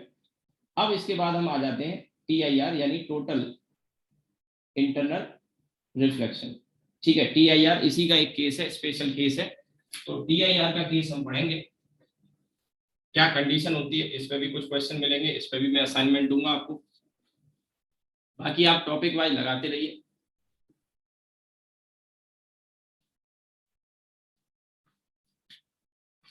तो TIR यानी total internal reflection, total internal reflection TIR। तो सबसे पहले तो ये एक रिफ्रैक्शन का स्पेशल केस होता है, रिफ्रैक्शन का ही।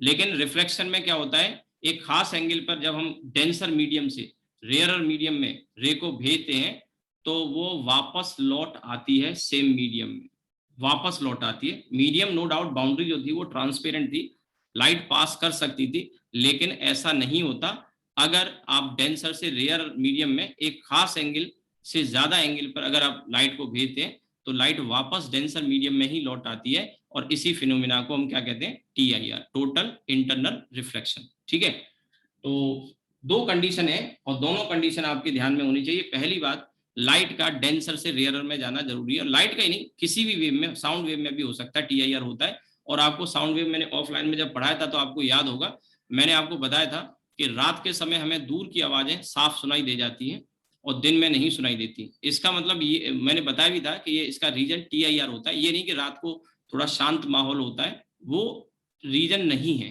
TIR इसका कारण होता है। दिन में भी अगर शांत माहौल हो, कहीं दूर आप खेतों में कहीं ऐसी जगह पे हो जहां कोई शोर शराबा ना हो तो भी दिन में आपको दूर की आवाजें नहीं साफ सुनाई देंगी जितना रात में आपको साफ सुनाई देती। That is because of the TIR।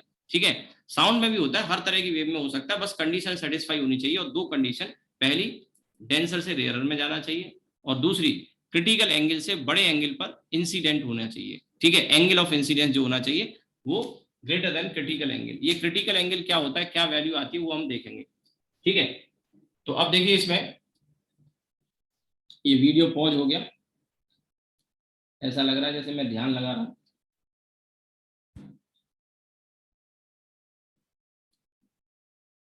ठीक है, देखिए तो इसमें condition,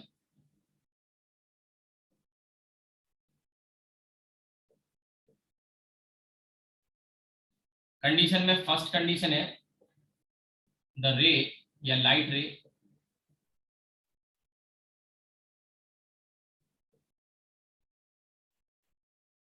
must travel, the light ray must travel from denser medium to rarer medium, to rarer medium।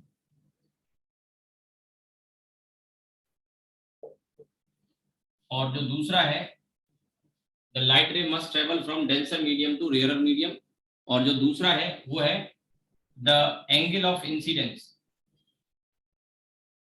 Angle of incidence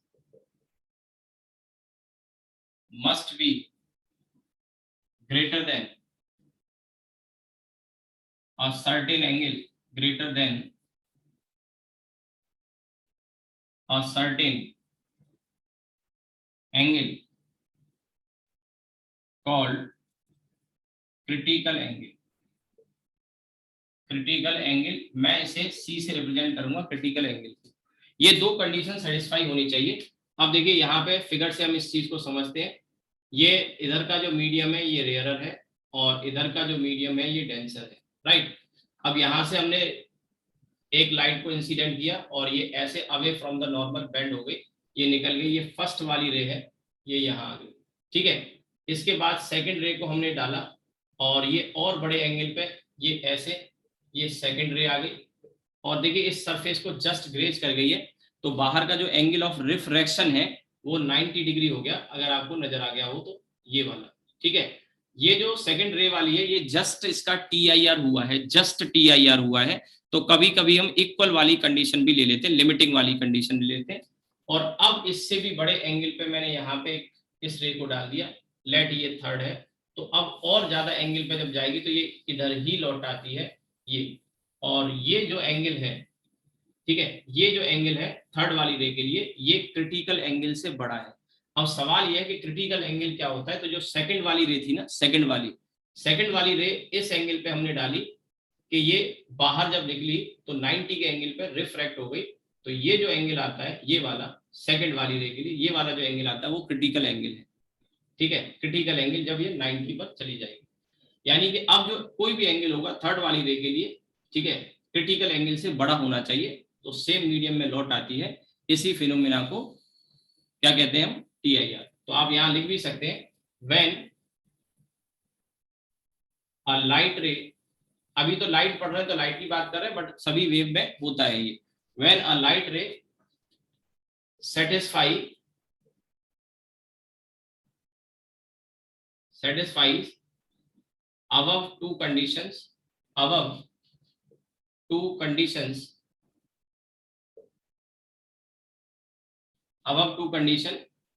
it is reflected back in same denser medium, this phenomena is called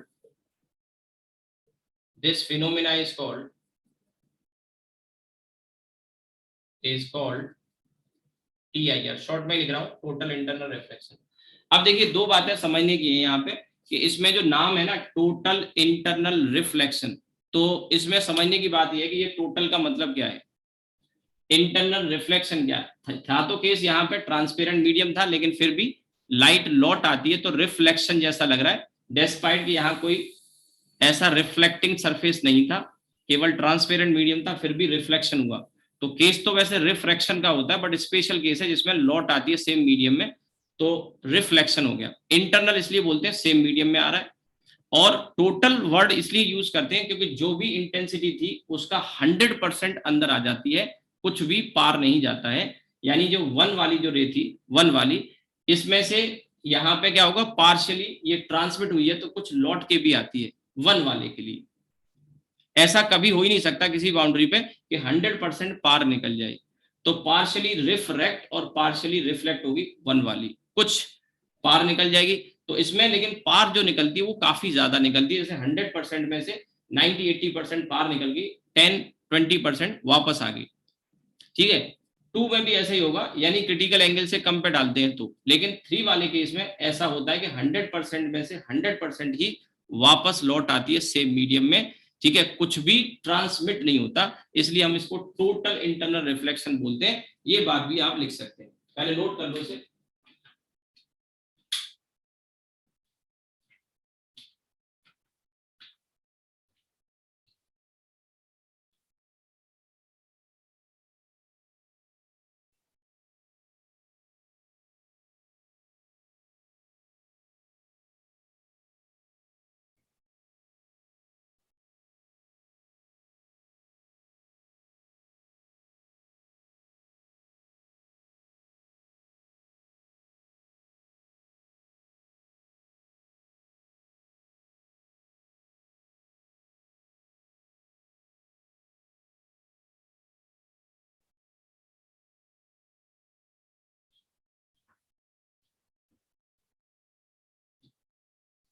ठीक है, तो आप इसमें ये भी लिख सकते हैं कि टोटल इंटरनल रिफ्लेक्शन जो कहते हैं हम इसको, वो इसलिए कहते हैं क्योंकि 100% लाइट लौट आती है, कुछ भी ट्रांसमिट नहीं होती।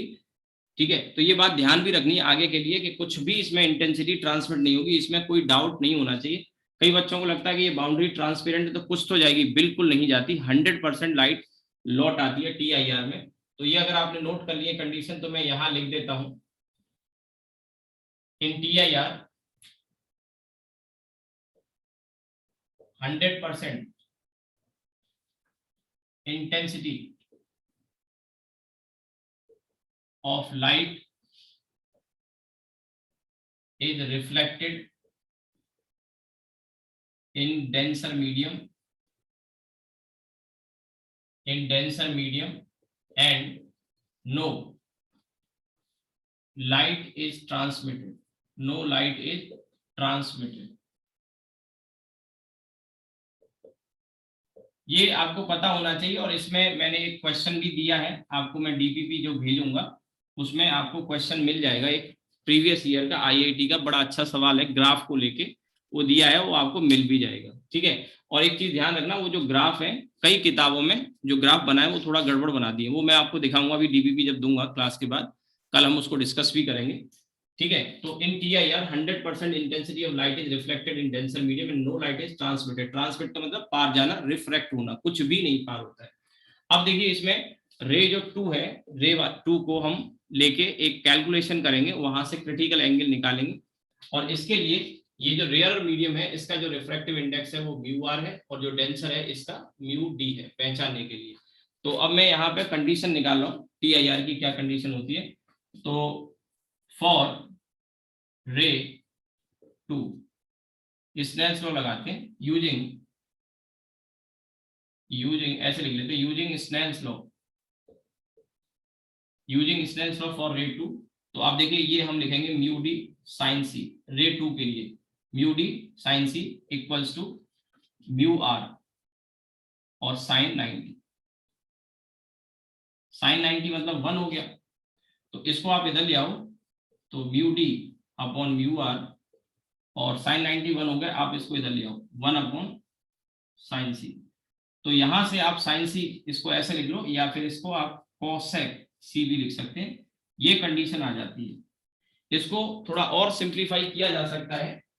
ठीक है, क्योंकि ज्यादातर केस में आप ऐसा पाओगे, मोस्ट ऑफ द क्वेश्चंस में ऐसा पाओगे कि यहाँ वैक्यूम होगा या एयर होगी, तो उस केस में रेयर और मीडियम का रिफ्रैक्टिव इंडेक्स 1 आ जाता है। काफी क्वेश्चंस में ऐसा मिलेगा, नहीं भी मिलता है तो आपको ध्यान रखना है कि ये जो म्यू हम यहाँ लिख रहे हैं, ये म्यू डेंसर का विद रेस्पेक्ट टू रेयर है, जैसे हमने पीछे भी एक दो जगह यूज किया था। तो आप इसको लिख सकते हैं इस तरह से कि mu equals to 1 upon sine c, mu equals to 1 upon sine c, और sine c equals to 1 upon mu. ठीक है, यानी यहां से क्रिटिकल एंगल सी जो आएगा वो साइन इनवर्स 1 अपॉन म्यू। अच्छा, ऐसे ना लिख के आप इसको कॉसेक भी लिख सकते हैं, है ना, कॉसेक सी। तो ये जो आया यहां से अगर आप निकाल दे तो सी की वैल्यू कॉसेक इनवर्स, और करके लिख देता हूं, तो सी इक्वल्स टू आप ये भी लिख सकते हैं कॉसेक इनवर्स म्यू, एक ही बात है। तो ये क्रिटिकल एंगल आपके पास आ गया, ये फॉर्मूला आपको ध्यान रखना है। इसमें मैं एक चीज जो जोड़ूंगा, ऐड करूंगा, वो ये है कि mu is the refractive index of denser medium. ये आपका म्यू है, ये म्यू है पूरा। तो refractive index of denser medium with respect to rare, ये जरूर लिखना है, where mu equals to mu d upon mu r. और काफी सारे केसेस में आप ऐसा देखेंगे कि वहां रेयर और मीडियम हवा या वैक्यूम होगा, तो उस केस में म्यू की वैल्यू डेंसर के बराबर ही आ जाएगी। बट कभी हो सकता है कि ये वाटर हो, ये ग्लास हो, तो वाटर और ग्लास है तो यहाँ ग्लास का और ये वाटर का रख देंगे, जैसे 3/2 और 4/3, तो 9/8 म्यू की वैल्यू आ जाएगी। इन शॉर्ट ऐसे समझो, म्यू की वैल्यू यहाँ जो रखी जाती है वो 1 से बड़ी ही होगी, क्योंकि डेंसर का विद रेस्पेक्ट टू रेयर हमको लिखना होता है। ठीक है, ये कंडीशन आगे, और इसका काफी सारा हम यूज करने जा रहे हैं आगे क्वेश्चंस वगैरह जो हम पढ़ेंगे। ठीक है, तो पहले आप ये नोट करो, फिर आगे मैं बताता हूँ।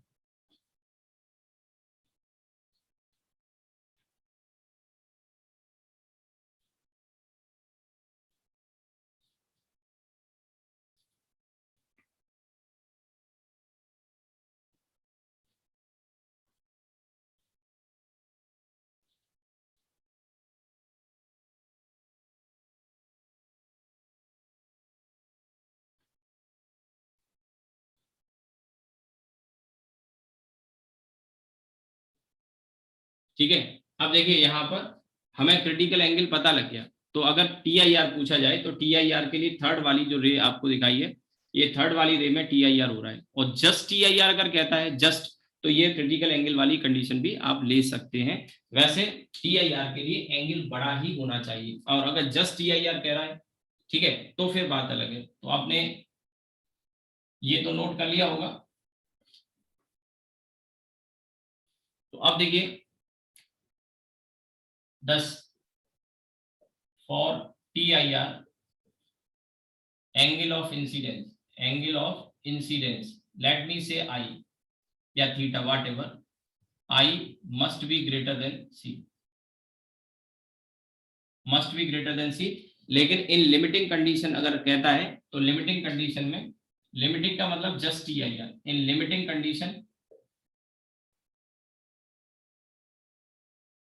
I इक्वल टू C ले सकते हैं। ठीक है, I इक्वल टू C आप ले सकते हैं। ठीक, अब इसमें देखिए कई सारी चीजें हैं जानने की। थ्योरी का तो पार्ट मेन यही था, बाकी क्वेश्चंस के थ्रू हम पढ़ते हैं, लेकिन मैं कुछ एक दो चीजें और इसमें बताना चाहूंगा। अब जैसे इसमें एक ग्राफ पूछा जाता है, वो ग्राफ काफी इंपॉर्टेंट भी है और पूछा भी जाता है। ठीक है, तो ग्राफ में क्या है कि जैसे जैसे हम एंगल ऑफ इंसिडेंस आई को चेंज करेंगे, वैसे वैसे जो डेविएशन है वो बदलता है। जैसे आप देखें कि इस वाले में रे 3 के लिए और रे 2 के लिए या रे 1 के लिए अगर हम निकालेंगे, तो अब आप देखिए यहाँ हेडिंग लिखेंगे वेरिएशन ऑफ, ये इंपॉर्टेंट ग्राफ है, ध्यान रखना, वेरिएशन ऑफ, या वेरिएशन ना लिख के डेविएशन लिखता हूं मैं, deviation of ray with respect to angle of incidence, angle of incidence. ठीक है, डेविएशन को मैं यहाँ डेल्टा से रिप्रेजेंट कर रहा हूँ और एंगल ऑफ इंसिडेंस को आई। तो अब इसमें 3 केस में बना के बताऊंगा। केस फर्स्ट ये है कि एंगल आई छोटा है क्रिटिकल एंगल से, छोटा है क्रिटिकल एंगल से, जैसे रे 1 के केस में था। तो ये रे 1, तो रे 1 में अगर आप देखें तो क्या होगा यहाँ पे, जैसे ये है, ये एंगल ऑफ इंसिडेंस आई और ये रे ऐसे चली गई। तो आप ध्यान से देखो तो ये ऐसे करके जा रही थी, लेकिन अब ऐसे जा रही है, तो ये इतना डेविएट हो गई डेल्टा। तो ये डेल्टा आएगा कितना, इसको अगर हम देखें तो ध्यान से देखना, ये एंगल अगर आई है तो ये वाला एंगल भी आई होगा, ये लाइन और ये लाइन, और ये जो एंगल है ये वाला, ये एंगल आपका आर होगा, ये आपका आई और ये आर टोटल। तो डेविएशन का जो एंगल आ जाएगा ये वाला, वो आप यहां से अगर लिखते हैं तो डेविएशन इस केस में आर माइनस आई हो जाएगा। अब क्वेश्चन में आई आपको गिवन होगा, आर नहीं दे रखा होगा, तो आर की वैल्यू आपको निकालनी पड़ेगी स्नेल्स लॉ का यूज करके। ठीक है, तो वो कैसे करोगे, तो यहाँ पे जैसे ये म्यू डी है आपका और ये म्यू आर है रेयर मीडियम में, तो आप लिखेंगे यहां से mu d sine i equals to mu r sine r, और हमको आर की वैल्यू चाहिए, तो यहां से देखो म्यू आर को हम इधर ले आते हैं, तो ये बन जाएगा आपका sine r equals to mu d upon mu r और साइन आई। ठीक है, हमको केवल आर चाहिए था, तो ये साइन को भी इधर ले जाएंगे तो वो साइन इनवर्स हो जाता है, आप जानते होंगे, इधर ले जाते हैं तो साइन इनवर्स हो जाता है, तो ये हो जाएगा r equals to sine inverse. ये याद मत करना, लेकिन इसकी अप्रोच मैंने पता है क्यों बताई है, क्योंकि आपको जो शीट मैंने दी है उसमें कुछ सवाल आपको मिल सकते हैं इस तरह के, इनवर्स वगैरह के फॉर्म में दे रखे हैं, वो आप लगाएंगे।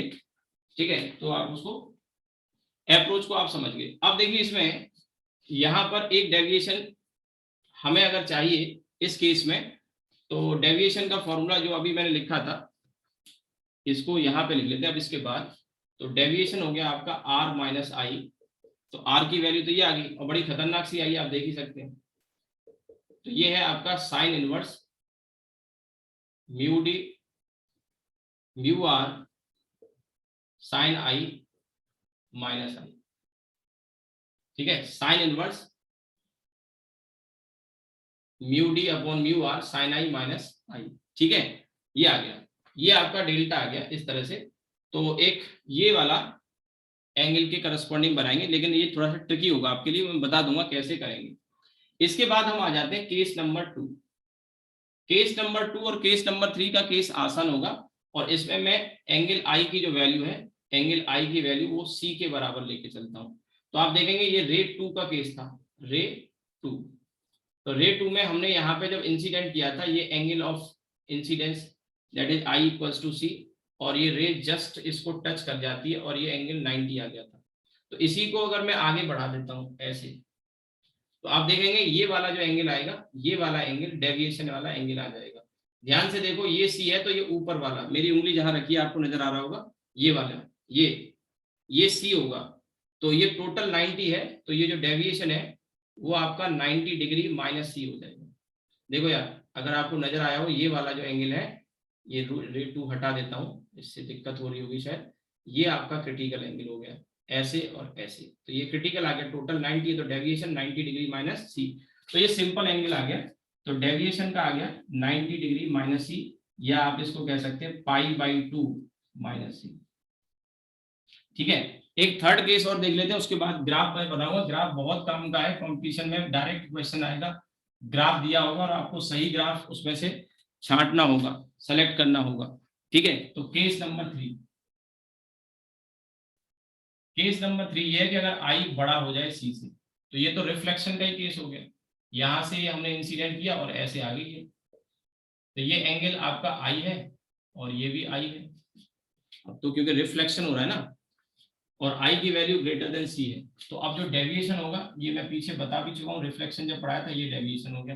तो इस केस में डेविएशन आ गया पाई यानी 180, टोटल 180 है ये, उसमें से 2i माइनस कर दो तो 2i। ठीक है, अब इसके लिए हम ग्राफ बनाने जा रहे हैं, लेकिन इन द लिमिट, एक और चीज समझ लो, in the limit. In the limit का मतलब है कि जो i की वैल्यू है वो जस्ट c के बराबर है या c से जरा सा ज्यादा है, यानी कि जो एंगल ऑफ इंसिडेंस है वो c से जरा सा ज्यादा है, यानी कि मान के चलो 30 डिग्री अगर क्रिटिकल एंगल है 30 डिग्री, तो उससे जरा सा ज्यादा मतलब 30.000001, तो लगभग उसको हम 30 ही कह सकते हैं। लेकिन जस्ट ज्यादा है, तो एकदम से क्या होता है, जैसे ये जो लाइट यहाँ पे थी, यहाँ पे, उसके बाद सडन एकदम जंप करेगी, सडन, क्योंकि ये को यहाँ हो चुकी है, और उसके बाद जैसे ये दोनों एंगल बराबर होंगे तो लाइट को एकदम से यहाँ आना होगा। तो जब हम ग्राफ प्लॉट करेंगे ना, तो वहां आप देखना कि ग्राफ में बीच में एक ब्रेक होगा। ब्रेक मतलब ग्राफ टूट जाएगा, ब्रेक चाय का ब्रेक नहीं कि टी ब्रेक ले लिया। तो ये डेविएशन आ जाएगा यहाँ से, delta equals to pi minus 2c, pi minus 2c। यहाँ आपको एक चीज नोटिस करनी होगी कि एंगल ध्यान से देखना, ये क्रिटिकल एंगल था 30 डिग्री, सुनो यहाँ पे ध्यान से, क्रिटिकल एंगल था, तब डेविएशन आ रहा था पाई बाई 2 माइनस सी या 90 माइनस सी, और जरा सा ज्यादा किया तो तुरंत 180 माइनस 2c हो गया। यानी इससे ध्यान से देखो, इससे जस्ट डबल हो गया, ये इससे ये वाला जस्ट डबल हो गया, और एंगल जरा सा आपने बढ़ाया। अब क्या होगा पता है, अब क्या होगा, अब इस एंगल को और बड़ा करोगे ऐसे, तो ये रे फिर ऐसे जाने लगेगी, ये आप इधर ले जाओगे, और एंगल को बड़ा कर इधर ले जाओगे तो ये रे इधर जाने लगेगी, क्योंकि एंगल दोनों तरफ बड़े होंगे ना। और एक समय आएगा जब एंगल मैक्सिमम 90 तक कर सकते हो, इससे ज्यादा तो पॉसिबल ही नहीं है। 90 कर सकते हो, नहीं तो उससे ज्यादा, आपने कहा उससे ज्यादा तो फिर बाहर निकल जाएंगे ना, डेंसर में कहाँ रहे। तो ये जब ऐसे हो जाएगी 90 पे, तो ये ऐसे चली जाएगी, यानी कोई डेविएशन नहीं होगा, जीरो डेविएशन होगा। तो ये डेविएशन जो आया है, इसके बाद डेविएशन कम होना शुरू हो जाता है, कम होना शुरू हो जाता है। तो इसका मैं ग्राफ प्लॉट करता हूं। इसमें फर्स्ट वाला जो पार्ट है, फर्स्ट वाला पार्ट ये आपके लिए थोड़ा सा ट्रिकी है, और मेडिकल वालों के लिए तो बहुत ही ज्यादा ट्रिकी है, बट आप याद रखोगे ना इस ग्राफ को, क्योंकि आ सकता है, तो इजी क्वेश्चन होगा, अगर याद रहा तो आपके लिए फ्री के नंबर है। यहाँ पे देखिए, ये मैं आई वर्सेस डेविएशन का ग्राफ प्लॉट कर रहा हूं, तो मैं इसको दो पार्ट में डिवाइड करने वाला हूं। दो पार्ट में इसलिए क्योंकि एंगल ऑफ इंसिडेंस आई की वैल्यू जब क्रिटिकल एंगल के बराबर होती है, उससे पहले और उसके बाद। तो हमने देखा फर्स्ट वाले पार्ट में ये वाला जो रिलेशन आया था, वो यहाँ डेविएशन आया, तो ये थोड़ा सा कॉम्प्लेक्स हो गया, ये आसान नहीं होगा आपके लिए प्लॉट करना, वो मैं आपको बताता हूँ। तो साइन इनवर्स आ रहा है, माइनस आई आ रहा है, तो इसका जो ग्राफ जाता है ना, वो ऐसे करके जाता है, इस तरह से साइन इनवर्स का, ठीक है। साइन इनवर्स का ग्राफ ऐसे जाता है, और उसके बाद ये डेविएशन यहाँ पर, ये डेविएशन हमने देखा कि इसकी वैल्यू बढ़ते बढ़ते सी पे जब पहुंची, तो डेविएशन कितना आ गया, pi by 2 minus c, pi by 2 minus c, ठीक है। और उसके बाद जैसे ही आपने इससे ज्यादा किया है, जैसे इससे ज्यादा किया है, ये डेविएशन यहाँ पे पहुंच गया, इसका जस्ट डबल हो गया, इसका जस्ट डबल हो गया। और कितना हुआ जस्ट डबल में, आप देखिए पाई minus 2c, pi minus 2c।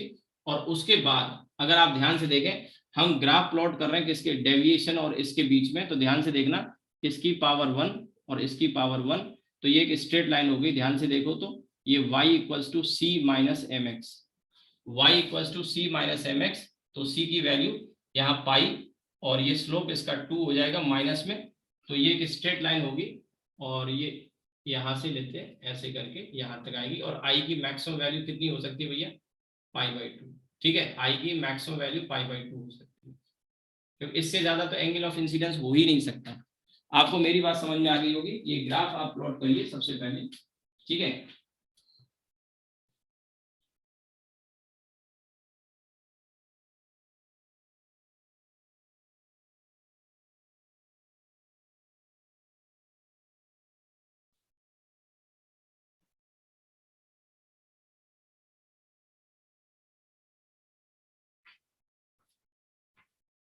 इसमें एक चीज और आपको जो यहाँ ध्यान देनी होगी, खासकर जो मैथ्स के स्टूडेंट हैं, जो आईआईटी की तैयारी कर रहे हैं, उनको ध्यान देने की जरूरत है। देखिए, ये जो पॉइंट है, ये वाला पॉइंट और ये वाला पॉइंट, इस पॉइंट को समझना थोड़ा सा जरूरी होगा आपके लिए, जो आईआईटी की तैयारी कर रहे हैं उनके लिए खासकर। जैसे मैंने यहाँ कहा है इन द लिमिट आई की वैल्यू सी के बराबर, लेकिन एक्चुअल में क्या है, सी की वैल्यू और आई की वैल्यू सी से ज्यादा है, आई की वैल्यू सी से ज्यादा है, लेकिन जस्ट बराबर अगर होती तो ये आता रिलेशन, लेकिन जस्ट बराबर आएगा केस इस वाले में। तो अब सवाल ये है कि ये वाला पॉइंट और ये वाले पॉइंट में, ये वाला जो पॉइंट आता है, ये पॉइंट क्लोज इंटरवल में जाता है, और ये वाला पॉइंट ओपन में जाता है। आईआईटी वाले बच्चे समझ रहे होंगे, क्लोज इंटरवल में यानी डॉट सॉलिड होती है, और ओपन में ये होती है, यानी कि आप इस वैल्यू को i इक्वल टू सी वाली वैल्यू को एक्सक्लूड करेंगे, और उसके बाद आप शुरू करेंगे। बात इसलिए कह रहा हूं, मैंने कहा भी था, आपने ध्यान से सुना हो कि आई की वैल्यू सी के बराबर तो है लगभग, लेकिन बराबर में लगभग में दो बातें, छोटी है कि बड़ी है। तो मैंने कहा था बड़ी है, और बड़ी है तो ये वाली लाइन पे ये वाला पॉइंट इसके साथ इंक्लूड होगा और न कि इसके साथ। तो ये वाला पॉइंट यहाँ पे आई इक्वल टू सी में ये वैल्यू मिलेगी हमें, i equal to c, i equal to c में ये वैल्यू मिली। तो ये क्लोज इंटरवल क्या कहते हैं, और यहाँ पे ओपन इंटरवल कहते हैं, क्योंकि इसके जस्ट बाहर आएगा, यानी आई से जस्ट बड़ा होने पे ये ग्राफ हमें मिलेगा आई तक, आई तक, आई इक्वल टू सी तक ये ग्राफ यहां तक जाएगा। उसके बाद जैसी सी आई की वैल्यू सी से बड़ी होगी वो यहां से स्टार्ट होगी। ठीक है, तो ये एक स्ट्रेट लाइन हो गई, और इसका जो स्लोप अगर कोई पूछता है तो स्लोप आप बता सकते हैं -2। देखिए यहां से देखें -2 नेगेटिव स्लोप है, और इसी को अगर हम आगे एक्सटेंड कर दें और ऊपर ऐसे एक्सटेंड कर देंगे तो पाई -2 है, अभी 2c है, ये ऊपर जाके कहां पे मिल जाएगा, पाई पर। वो आप देख सकते हैं इंटरसेप्ट है c माइनस mx, तो c की वैल्यू यहाँ पे पाई। ठीक है, ये ग्राफ बहुत इंपॉर्टेंट है, मेडिकल वाले बच्चों को भी ग्राफ तो कम से कम याद रखना है। और इस ग्राफ की शेप ये इस तरह का, देन ऐसा, इसी में डिफरेंट डिफरेंट शेप बना देगा, एक ऐसे करके ऐसे बना देगा, एक स्ट्रेट लाइन करके फिर ऐसे दिखा देगा, एक यहाँ पे स्ट्रेट लाइन करके बाहर ऐसे कर्व दिखा देगा। तो ये थोड़ा सा शेप आपको याद रखना है, बाकी वैल्यूज जरूर ध्यान रखें। यहाँ पे ये क्रिटिकल एंगल वाली तो याद भी रहेगी, क्योंकि इसके पहले बाद में और लास्ट ये 90 तक जाएगा, और इधर ये पाई/2 माइनस सी, और ये इसका जस्ट डबल होता है। ये ग्राफ आपसे पूछा जा सकता है। ठीक है, आप इसको नोट कर लीजिए। आज की क्लास को मैं यहीं रोकता हूं। ठीक है, कल हम TIR में आगे बढ़ेंगे और इसमें क्वेश्चंस भी करेंगे। अभी थोड़ा सा थ्योरी का पार्ट अभी बाकी है इसमें, वो मैं आपको कल करा दूंगा, और कल इसमें जो क्वेश्चंस वगैरह भी हैं वो भी हम करेंगे। ठीक है, कोशिश करते हैं कल TIR कंप्लीट हो जाए, क्योंकि बड़ा टॉपिक नहीं है ये। TIR और जो सिंगल कर्व सरफेस पे रिफ्लेक्शन है, दोनों ही छोटे टॉपिक हैं। लेंस वाला पार्ट थोड़ा सा बड़ा है। चलिए रुकते हैं, आपने नोट कर लिया होगा, और अभी भी